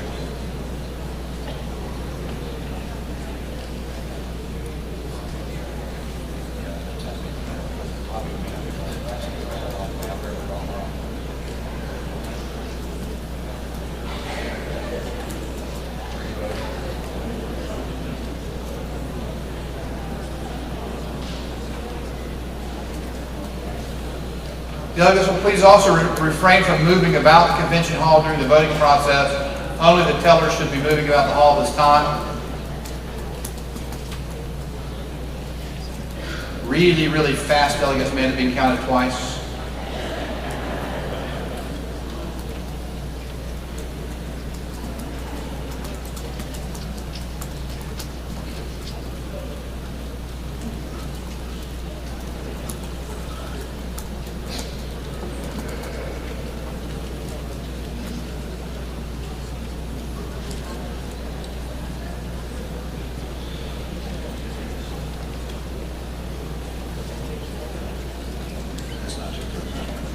Delegates may be seated. 151 delegates voting to consider, 244 delegates voting not to consider. 2/3 is not obtained and the motion will be considered. We will consider the proposed amendment to add a new paragraph 5, which would read, "We support certified personal midwives attending at-home births. Assuming there will be discussion on this matter, the chair will limit both affirmative and negative to 3 minutes each, recognizing the maker of the motion for a time not to exceed 2 minutes." Jackie Esslinger again from Vance County. The reason I brought this back up and won it in 2014, in 2013, it was in the platform. In 2012, we are all elected officials from our county, and we elected to put it in the platform in 2013. The committee took it up. We elected again in 2013 to put it in. The committee took it out. We, the people, are the election body for how the Republican Party should be in their platform. We, the people that came to conferences in 2012 and 2013, wanted it in the platform. So I would like it back in the platform, because we are elected from our county to represent them. Chair, thanks, gentlelady. Recognizing those speaking in opposition, recognizing first the chairman of the committee. So this issue, as you can imagine, was debated extensively in committee, really extensively in committee. And so we came up with new language. If you look at Article 1, number 3, it says, "We affirm the sovereignty of parental rights over children's welfare from conception to emancipation." That would include birth. Okay, so that means that this language actually makes this provision broader and stronger than just having the midwife provision in there. It also protects parental rights. Say your child gets sick and the hospital wants to take your child away somewhere and treat them some way you don't want them to be treated. It affirms your parental rights over your children regardless, whether it's midwives or any other medical issues, from conception to emancipation. So in my opinion, and the opinion of the majority of the platform committee, this language makes it much stronger than just having the midwife provision in there. And it gives parents just that strength that they need. Thank you. Point of information. Someone rises to a point of information. Emily Haddock, Rockingham County. Was her amendment not an addition instead of a substitution? The gentlelady asked, and in fact, in the opinion of the chair, it would be an addition. So the language... The gentlelady will suspend. The chair has answered the question. It would be an addition to the language present. Chair, thanks the gentlelady. Other delegates wishing to speak in support of the proposal? I would, sir. Recognizing the gentlelady. Emily Haddock, Rockingham County. This is a very personal issue for me, and it's not only a women's right issue, it's a freedom and liberty issue. There's been a war on midwives in the past several years, and many midwives in North Carolina are not allowed to work anymore, and a woman should have a right to choose where she has her child, and this should be highlighted in the platform. Thank you. Okay, thanks, gentlelady. Delegates wishing to speak in opposition to the proposed amendment? Recognizing the gentleman. Thank you, Mr. Chairman, members. I speak in opposition to this because I stand for life. I stand for an organization that is called Professional Midwives that chooses to practice medicine in the state of North Carolina without license to do so. The training for a professional midwife in the state of North Carolina is 20 hours, other than the experience that they have. We had a very serious issue in Asheville, North Carolina last year, in which the use of a professional midwife presented grave danger to the life that exists. We have midwifery in the state of North Carolina. There is nurse midwives that practice all across the state of North Carolina that are certified as nurses, have experience in medical care and moving forward. I believe that this places the life of the unborn and those being born at risks. I remember Dr. Forrester talking in the Senate many times about how quickly a birth can go badly. And someone who does not have the education and experience can't recognize those issues in time to save that life. And placing this process and allowing the practice of medicine for those who are not licensed in the state would be no different than saying we begin to have doctors in this state and take away the requirement of them to be licensed. Thank you. Thank you. Delegates wishing to speak in favor of the proposed amendment? Recognizing the gentlelady. Michelle Turner, Anson County, North Carolina. The addition of certified professional midwives, contrary, it is not a 20-hour course. It is approximately a 2-hour or 2-year course to pass and go through school to pass the North American Midwifery Review. It is a 2-day board. Not only is it a written board, it is a practical board, and they are required CPR, all the other stuff. And yes, it can go badly because I've worked in labor and delivery in a hospital, and I've also been at home births as a labor support person, not a midwife. However, midwifery has a much better record.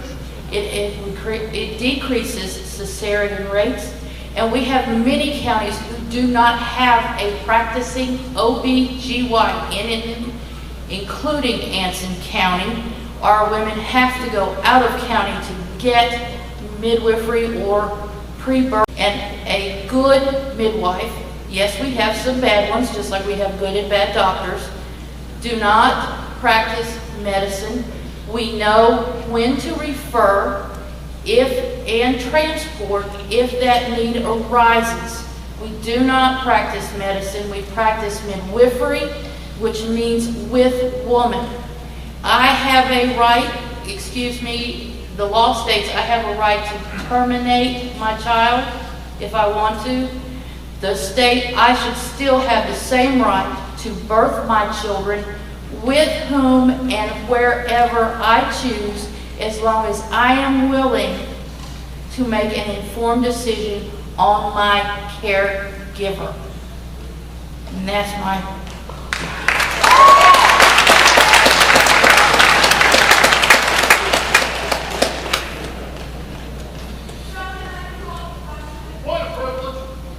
Someone rises to a point of personal privilege. I do, Thomas Hill, Gates County. The committees are overreaching. The county chair and The gentleman will suspend. It appears the gentleman wishes to debate. Does the gentleman have a point of personal privilege? I just have one question. Does the gentleman has a point of information? Because he rose to a point of privilege, which is different. Does the gentleman have a point of personal privilege? Let me ask a very specific question with a point of information. What power does the committees have to overtake the body's vote to take away or to add to the... The gentleman will suspend. Opinion of the chair, the gentleman is entering into debate under the ruse of a point of personal privilege and then under the ruse of a point of information. Chair thanks the gentleman. The gentleman rises to a point of information.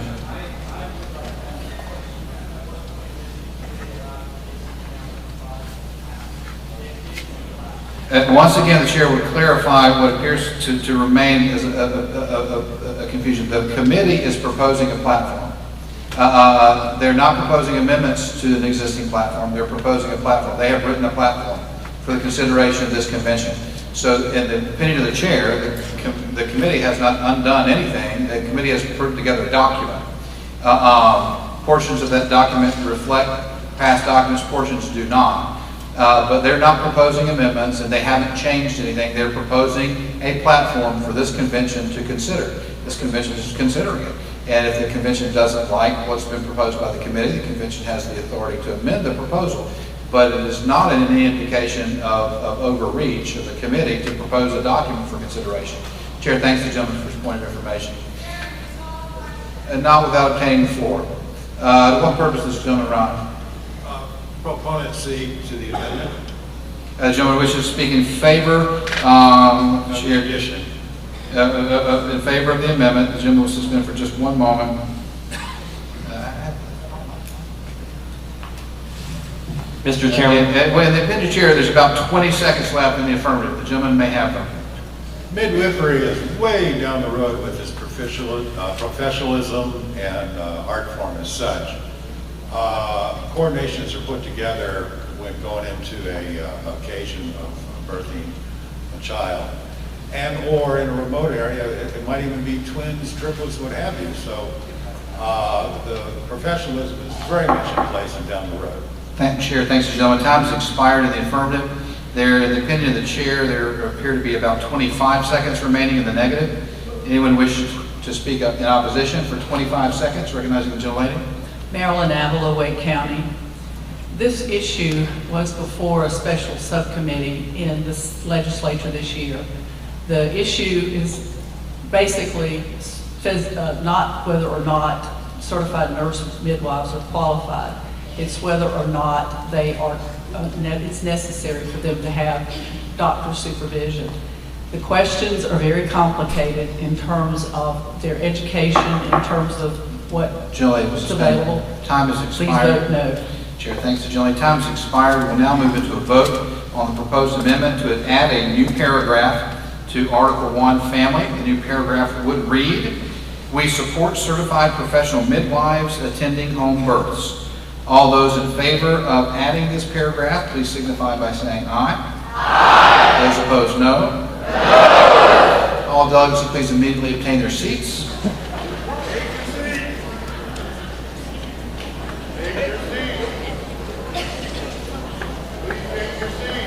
Those in favor of adding the proposed amendment, please stand and remain standing. Those in favor of adding the proposed amendment, please stand and remain standing. Delegates may be seated. Those opposed to adding the proposed amendment, please stand and remain standing. As the opinion chair of the noes have it, the amendment fails. We return to the discussion. Mr. Chairman? What purpose does the gentleman rise? I would like to offer an amendment to Article 9, Section 3, the environment, and that would add the following language in the first sentence after the word security, add the word affordable energy. In the second sentence... Gentlemen, just a moment. Again, Article 9, which paragraph? Article 9, paragraph 3. And could the gentleman, and do we have this in writing for the front? Yeah, yes, I do, but I need to read from it first. Not a problem. Okay. That would be adding affordable energy after the word security. And at the end of the second sentence, add the words or energy cost. And then to add a new sentence at the end, we call for the repeal of the national ethanol mandate and EPA carbon regulations and the state renewable energy mandate.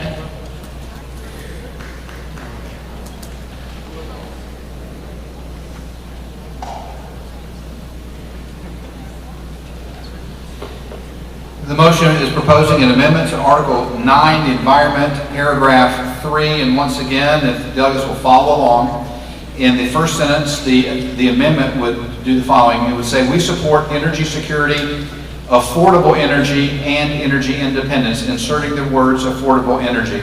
Additionally, in the next sentence, at the end of the sentence, a comprehensive energy policy includes offshore and onshore oil, natural gas, blah, blah, blah, that do not adversely impact the food supply or energy energy cost. And finally, adding a third sentence to the paragraph, we call for the repeal of the national ethanol mandate and the state renewable energy mandate and EPA regulations. Carbon regulations. Chair, thanks the gentleman for deciphering that. Is there a second to the proposed amendment?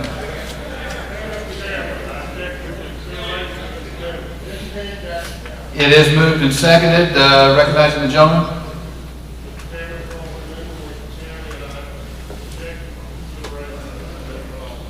The motion objection consideration has once again been made. Once again, we'll move into a vote on whether or not to consider this proposed amendment. Those voting in the affirmative are voting to consider it. Those voting in the negative are voting not to consider it. All those willing to consider this amendment, please say aye. Aye. Those opposed, no. No. Opinion of the chair, 2/3 majority, clearly not present in the negative. We will consider the proposed amendment. Again, the chair will give each side a maximum of 3 minutes to state their case, beginning with the maker of the motion. Mr. Chairman,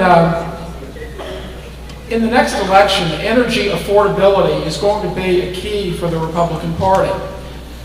Obama has just come out with some carbon regulations that are going to make our electricity prices skyrocket.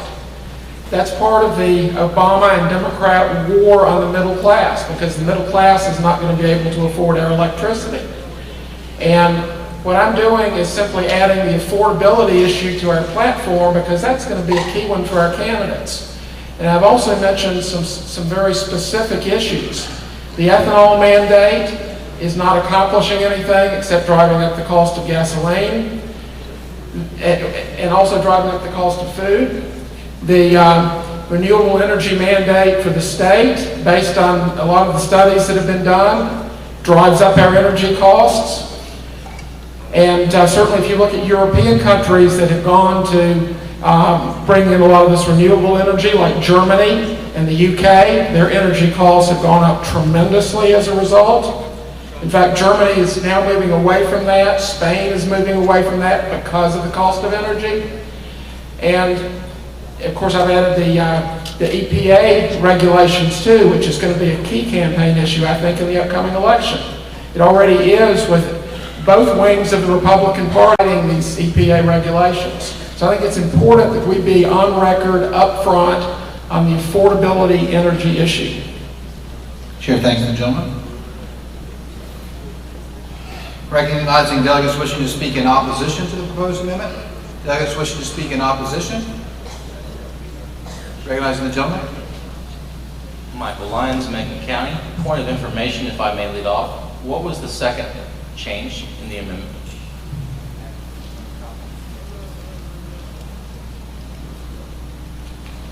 The second change was in the second paragraph at the end, to add at the end of that sentence where it says that do not adversely impact the food supply, add the words or energy costs. So it would say that do not adversely affect the food supply or energy costs. I must apologize. I was wondering if he had, what was the first change then? The first change is in the first sentence to insert the words affordable energy. So that sentence would read, we support energy security, affordable energy, and energy independence. To be The fair, chair will assume commas there. Yes. Chair, if I may speak in simple opposition, understanding the favor of the room, there's a honest curiosity and ambition towards tapping into the natural God-given resources of North Carolina. And I can respect that, just as I respect the endeavors to pull gems and precious metals from our mountains. I would very much care to do go after those resources in a respectful and responsible fashion as well. The responsibility falls on us as a leading body in North Carolina to always go forward, press forward in a mature and responsible fashion. Just be aware and always forthcoming with your questions and your concerns to any legislative body that wishes to tap into resources underground and places that could affect not only the stability of our planetary crust, but also, questionably as that might be, but also the quality of our water and life. Always err on the side of caution and be questioning. And I thank you for your time. Chair thanks the gentleman. Recognizing delegates who wish to speak. Mr. Chairman, I would like to call the question on this issue. Gentleman, please state his name and county. Matt Overby, Wake County. The previous question is moved. Is there a second to the motion? Previous question. Chair thanks the gentlelady. All those in favor of ending debate and voting on the proposed amendment, please signify by saying aye. Aye. Those opposed, no. Pending chair, the ayes have it. We'll now move into an immediate vote on the proposed amendment.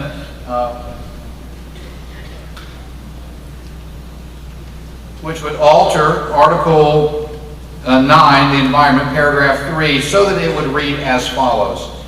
We support energy security, affordable energy, and energy independence. A comprehensive energy policy includes offshore and onshore oil and natural gas, nuclear power, coal, solar, wind, and alternative fuels that do not adversely impact the food supply or energy costs. We support efforts to develop oil and natural gas through safe, clean hydraulic fracking. We call for the repeal of the national ethanol mandate, EPA carbon regulations, and the state renewable energy mandate. Those voting in the affirmative are voting to make those changes. Those voting in the negative are voting not to make those changes. All those in favor of the amendment, please signify by saying aye. Aye. Those opposed, no. And then chair, the ayes have it. The amendment is adopted. Mr. Chairman. And we return. Who seeks the floor? Mr. Chairman. Recognizing the gentleman. Would it be appropriate to debate in favor of the platform as a whole right now? It's always in, Representative Scam has already done this. It's always in order to do so. I would just... Okay. Gentleman will suspend. Okay. We return to discussion of the platform as a whole.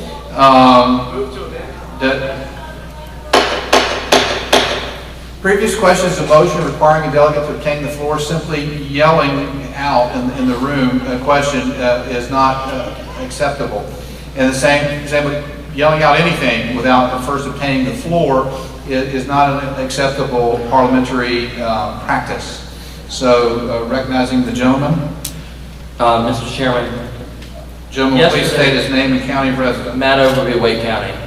Yesterday, when I received this document, I read through the platform. Hopefully everybody here has had time to read through the platform, specifically yesterday. We had plenty of time last night.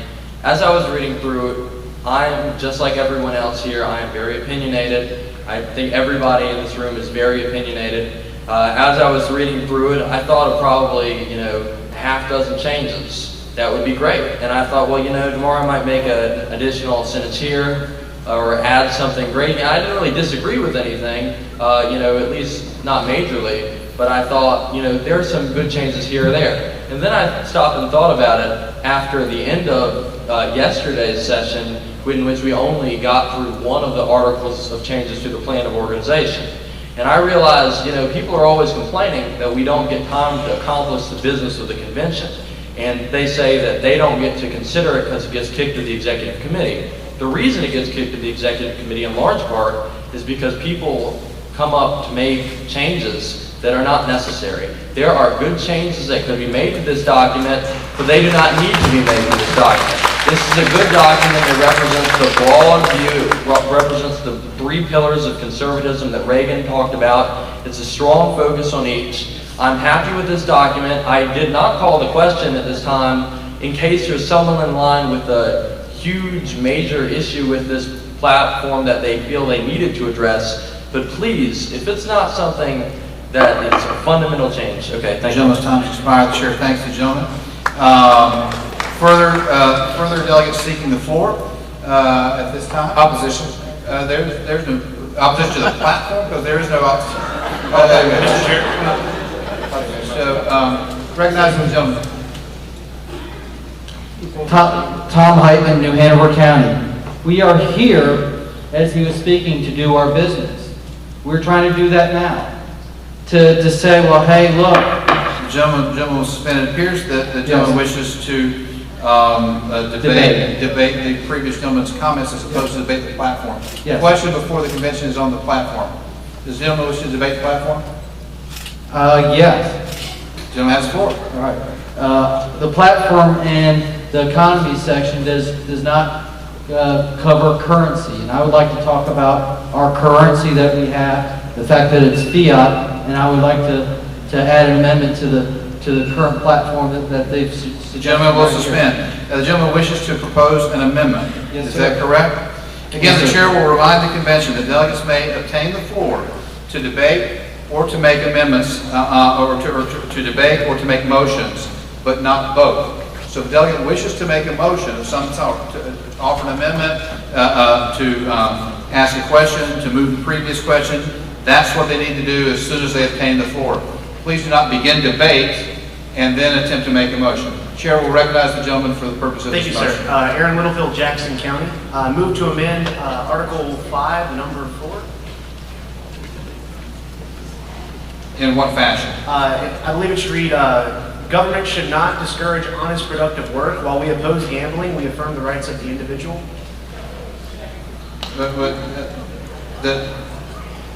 The gentleman wishes to change the second sentence to read, while we oppose gambling, we affirm the rights of the individual. Does the gentleman have that in writing? Yes, I do. Please submit to the front.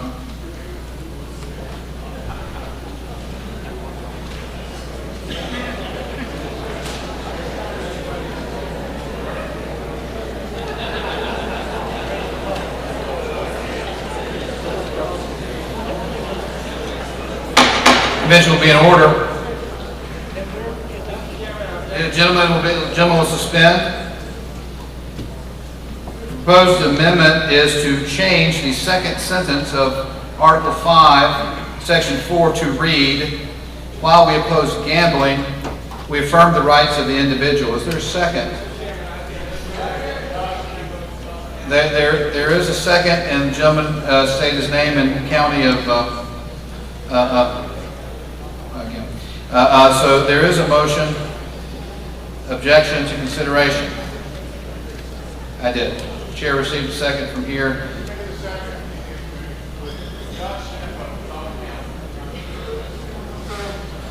We begin with the motion, objection to consideration. All those in favor of considering this proposed amendment, please say aye. Aye. Independent chair, 2/3 is not present in the negative. We will hear the proposed amendment. Recognizing again, the chair will assign a maximum of 3 minutes to each side. Recognizing first the maker of the amendment for a time not to exceed 2 minutes. Thank you, sir. First and foremost, I'll say I'm happy to be here at Harris Cherokee Casino where we are meeting for this convention. I'll say that this facility provides jobs, thousands of jobs for the local economy. It has pulled citizens out of poverty. And I think for us to make a platform that would kill jobs is against our Republican way of life. Secondly, the current amendment, the current platform would stand against the state lottery. I myself have been a recipient of grants from the state lottery, which has allowed me to afford education. I recently graduated in Jackson County from Western Carolina University. Also, my wife is a recipient of this aid, as are many other students. And in order to, if we're going to oppose the state lottery, we're also going to oppose the opportunities that it opens up for those that would otherwise be unable to further their education and become contributing members of their society.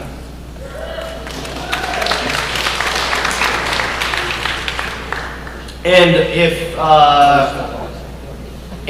it would be considered by the floor, I would be in favor of saying that we oppose illegal gambling. The gentleman may not debate and then suddenly offer an amendment. I withdraw that retraction. Don't withdraw retraction. I don't even know what that means.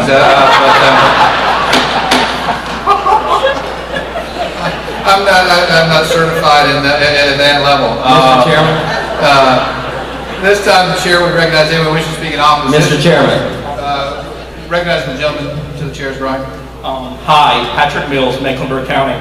While I understand what the gentleman is saying, that it benefits some people with jobs, that it benefits some students with education, this is the party platform, this is a big picture thing, and there are many of people down below us right now with their lives being ruined with money that they need to buy food, to pay rent, to take care of things, and they're stuck to that machine, putting their little card in there, losing their money. This is not how we help people. This is not how we grow the economy in North Carolina. No offense to our great hosts, but I was in opposition of this convention even being here because we are split on the on the gambling issue in some other counties. Thank you.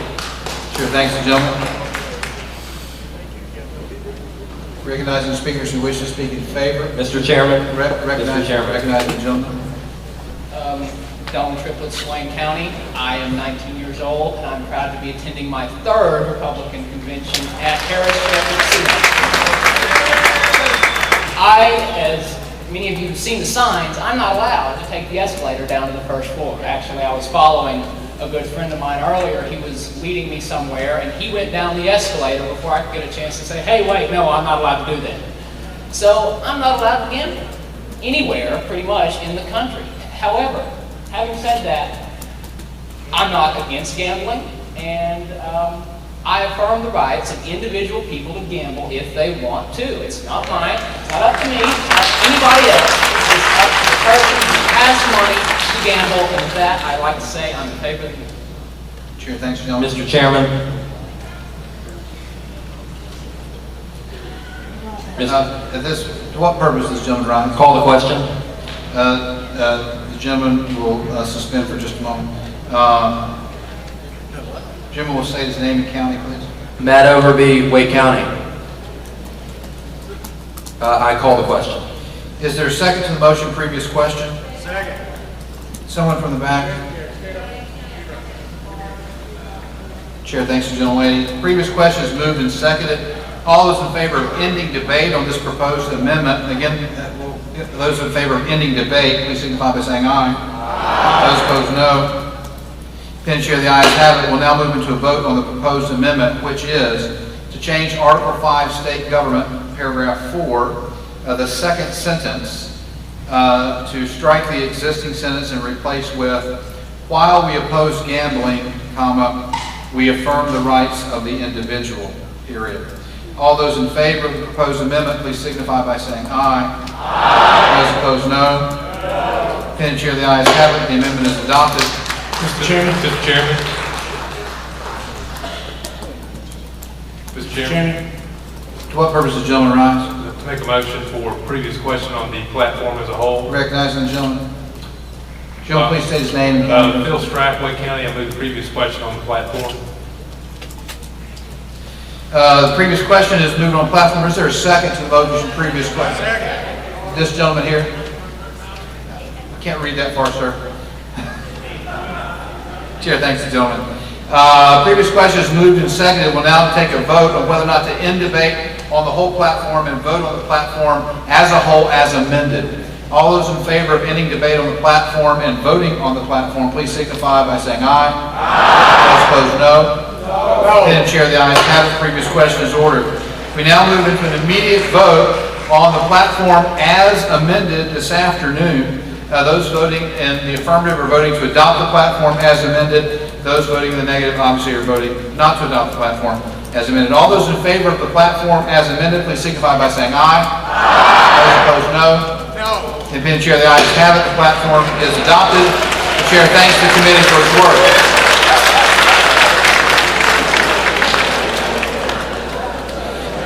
The next item of business on our agenda, the final item of business on today's agenda, is to hear a report from the Resolutions Committee. So for the purpose of a Resolutions Committee report, at this time the chair recognizes the chair of the Resolutions Committee, Ms. Marilyn Apple.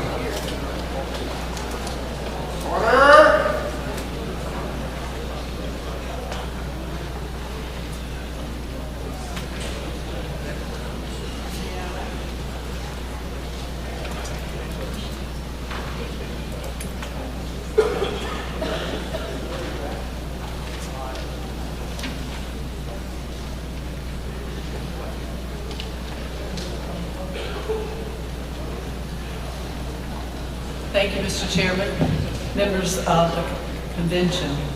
It's my pleasure to present resolutions. Convention will please be in order. It's my pleasure to present to you for consideration 13 amendments. But before I put those before you, I have a personal message that I'd like to send out, and that's to the members of my committee. They are Jeff Nixon, Rosemary Stein, Mike Garris, Michael Thurlow, Elizabeth Berg, Pam Stevens, Cornelia Gross, Brett McGraw, Michelle Nix, John Leatherman, Joe Homkamp, Jordan Barnes, Michael Lyons, Adam Love, and Wyatt McGee.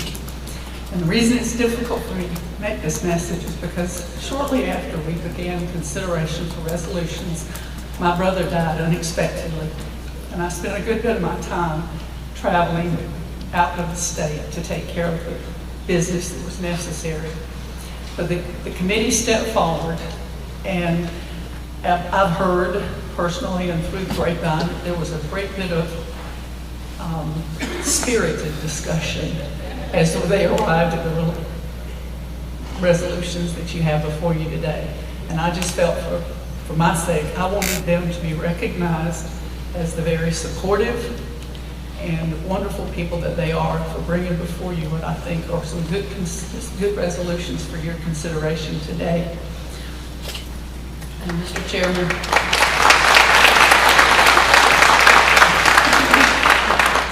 with that in mind, I would like to, on behalf of the committee, move the adoption of Resolution 1, which I would like to read in its entirety. Resolution of the North Carolina Republican Party to honor Jack Hawk.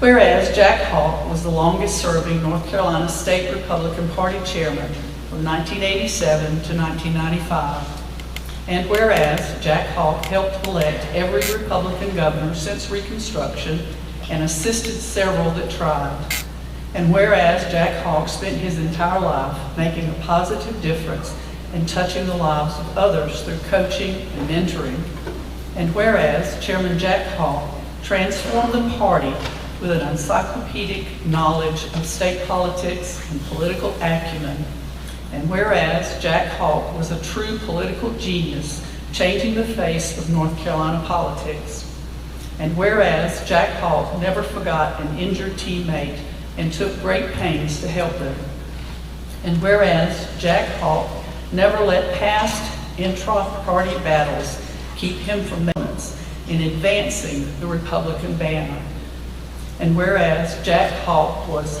fantastic, therefore it is resolved the North Carolina Republican Party would like to recognize and honor the late Jack Hawk for his historic accomplishments and leadership of the Republican Party in North Carolina.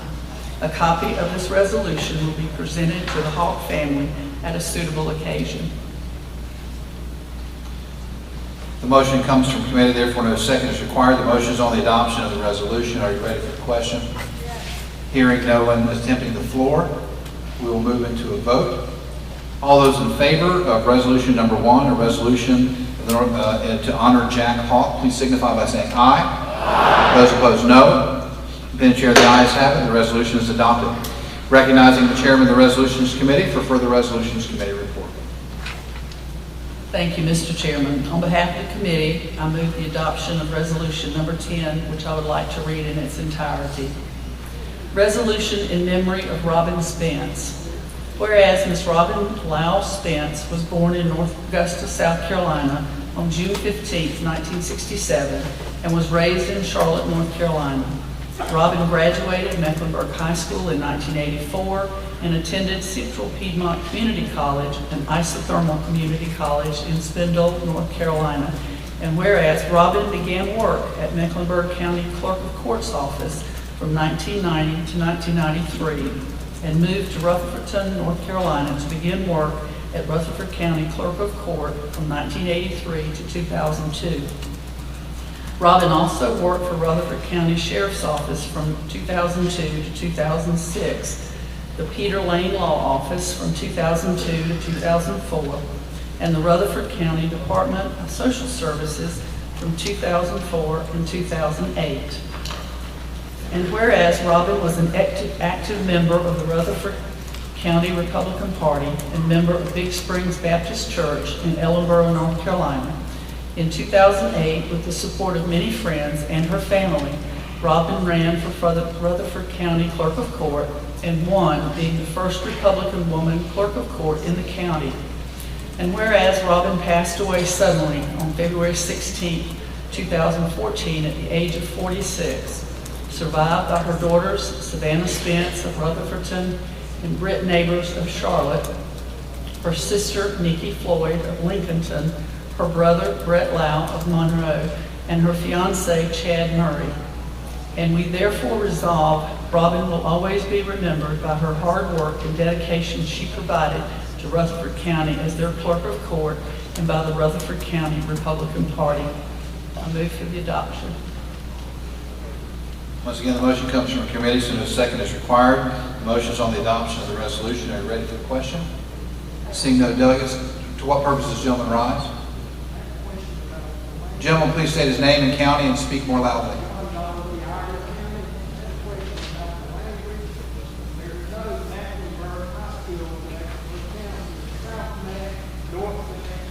Gentleman will suspend.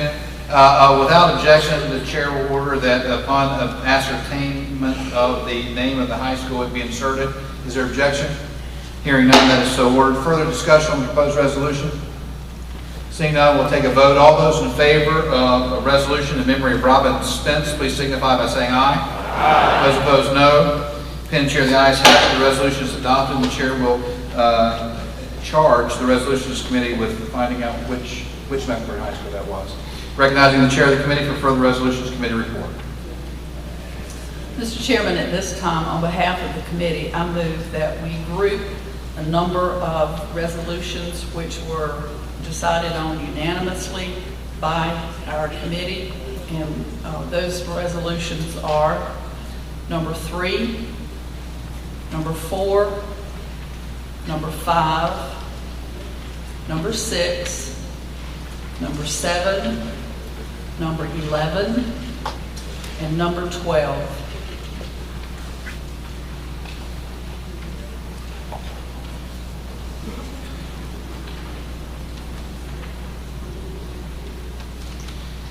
Is the chair's understanding that these resolutions were passed unanimously by the committee, is that correct?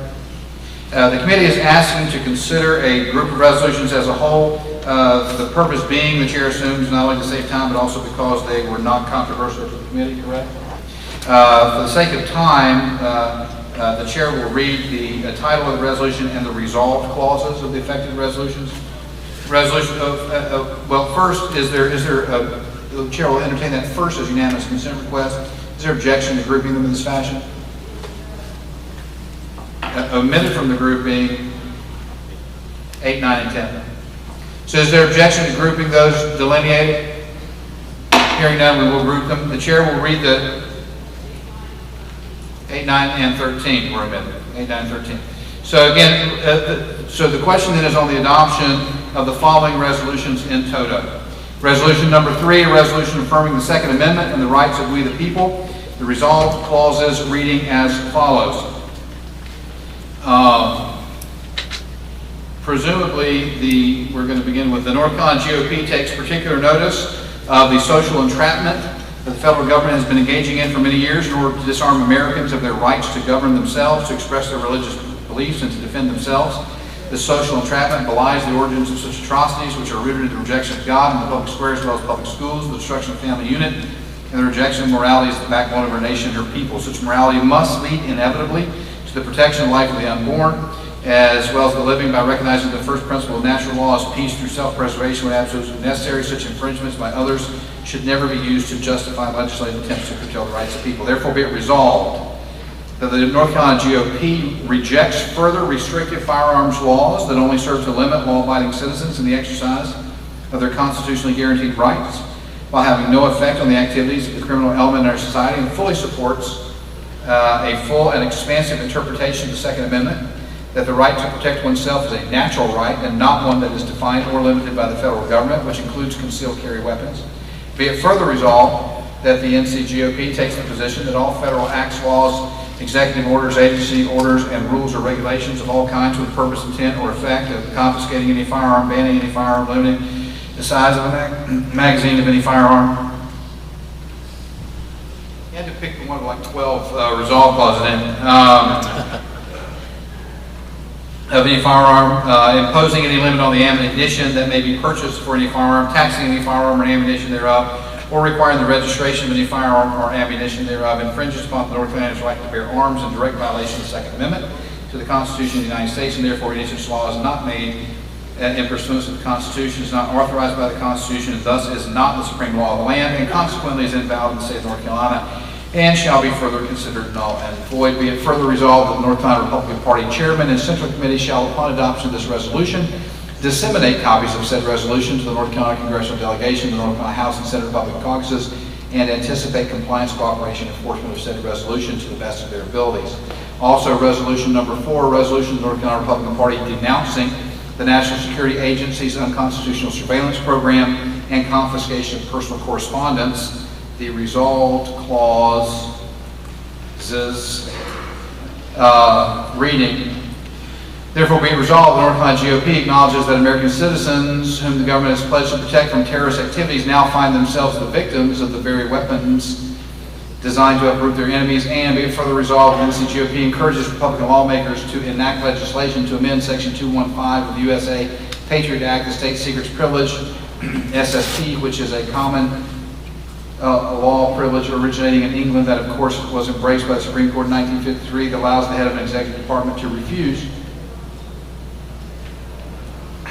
to produce evidence in a court case on the grounds that the evidence is secret information that would harm national security or foreign relations interests if disclosed, and the FISA Amendments Act to make it clear that blanket surveillance of the Internet activity, phone records, correspondence, electronic, physical, and otherwise of any person residing in the U.S. is prohibited by an express constitutional prohibition. Mr. Chairman? What purpose does Gentlelady rise? Make a motion to dispense with the reading. That would be wonderful. Chair's about to have to stop anyway. Got one cough drop left.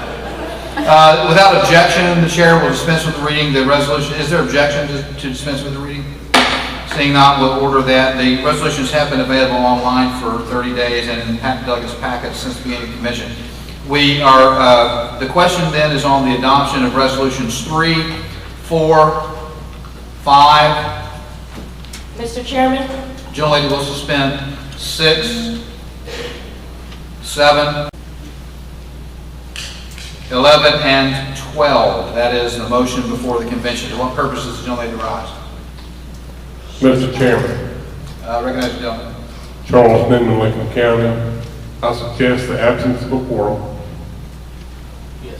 This time, Sergeant at Arms will immediately bar the doors. No delegates will be allowed out of the convention hall at this time. Need a Sergeant at Arms at every door. Delegates will not be allowed out of the convention hall at this time. Telecommittee will please immediately report to the front. Delegates will please obtain a seat. I need sergeants at arms at the doors to the chair's far left, the convention hall's far right. Everyone in the convention hall will please immediately obtain a seat except for the teller committee. Teller committee will please each report to a different section of the hall.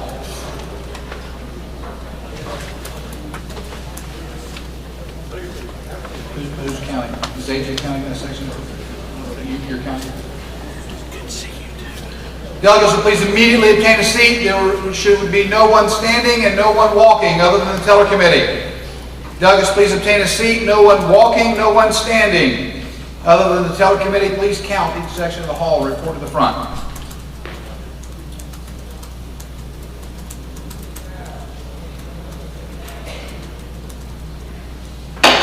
Gentlemen, will please be seated.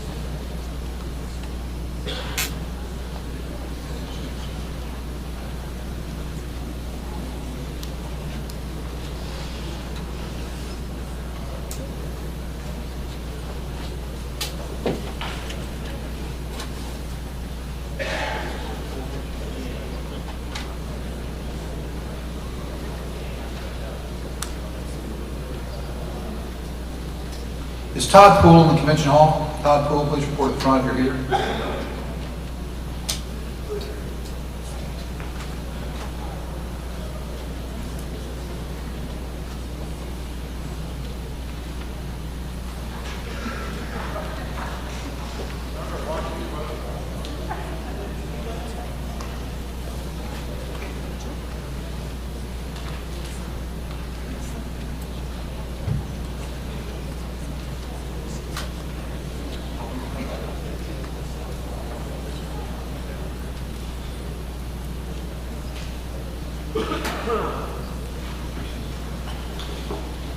Sergeant at Arms will please remain stationed at all the doors. No delegates will be allowed to leave at this time. With 360 delegates present on the floor, quorum is present. We will continue.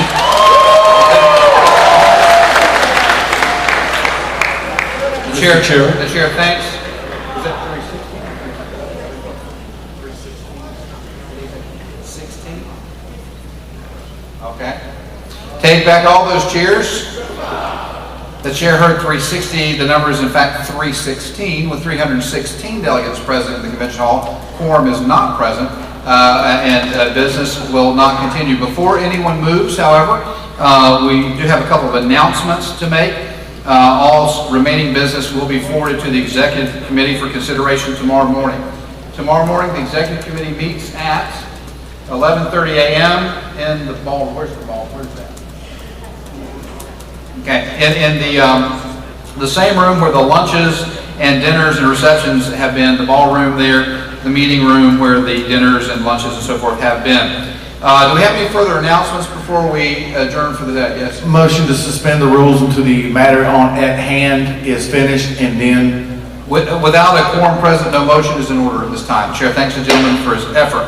The chair also thanks the 316 delegates who remained for their good faith effort at conducting the business of the party. The R Troopers and the chair is grateful for the way in which this convention has conducted itself this weekend. Give yourself a hand again for spirited debate, but decorum, even in the midst of that. It's been a pleasure. There is a dinner tonight at 7 o'clock in the ballroom. Executive committee tomorrow at 11:30 in the ballroom. Otherwise, this convention is adjourned. No, we have close.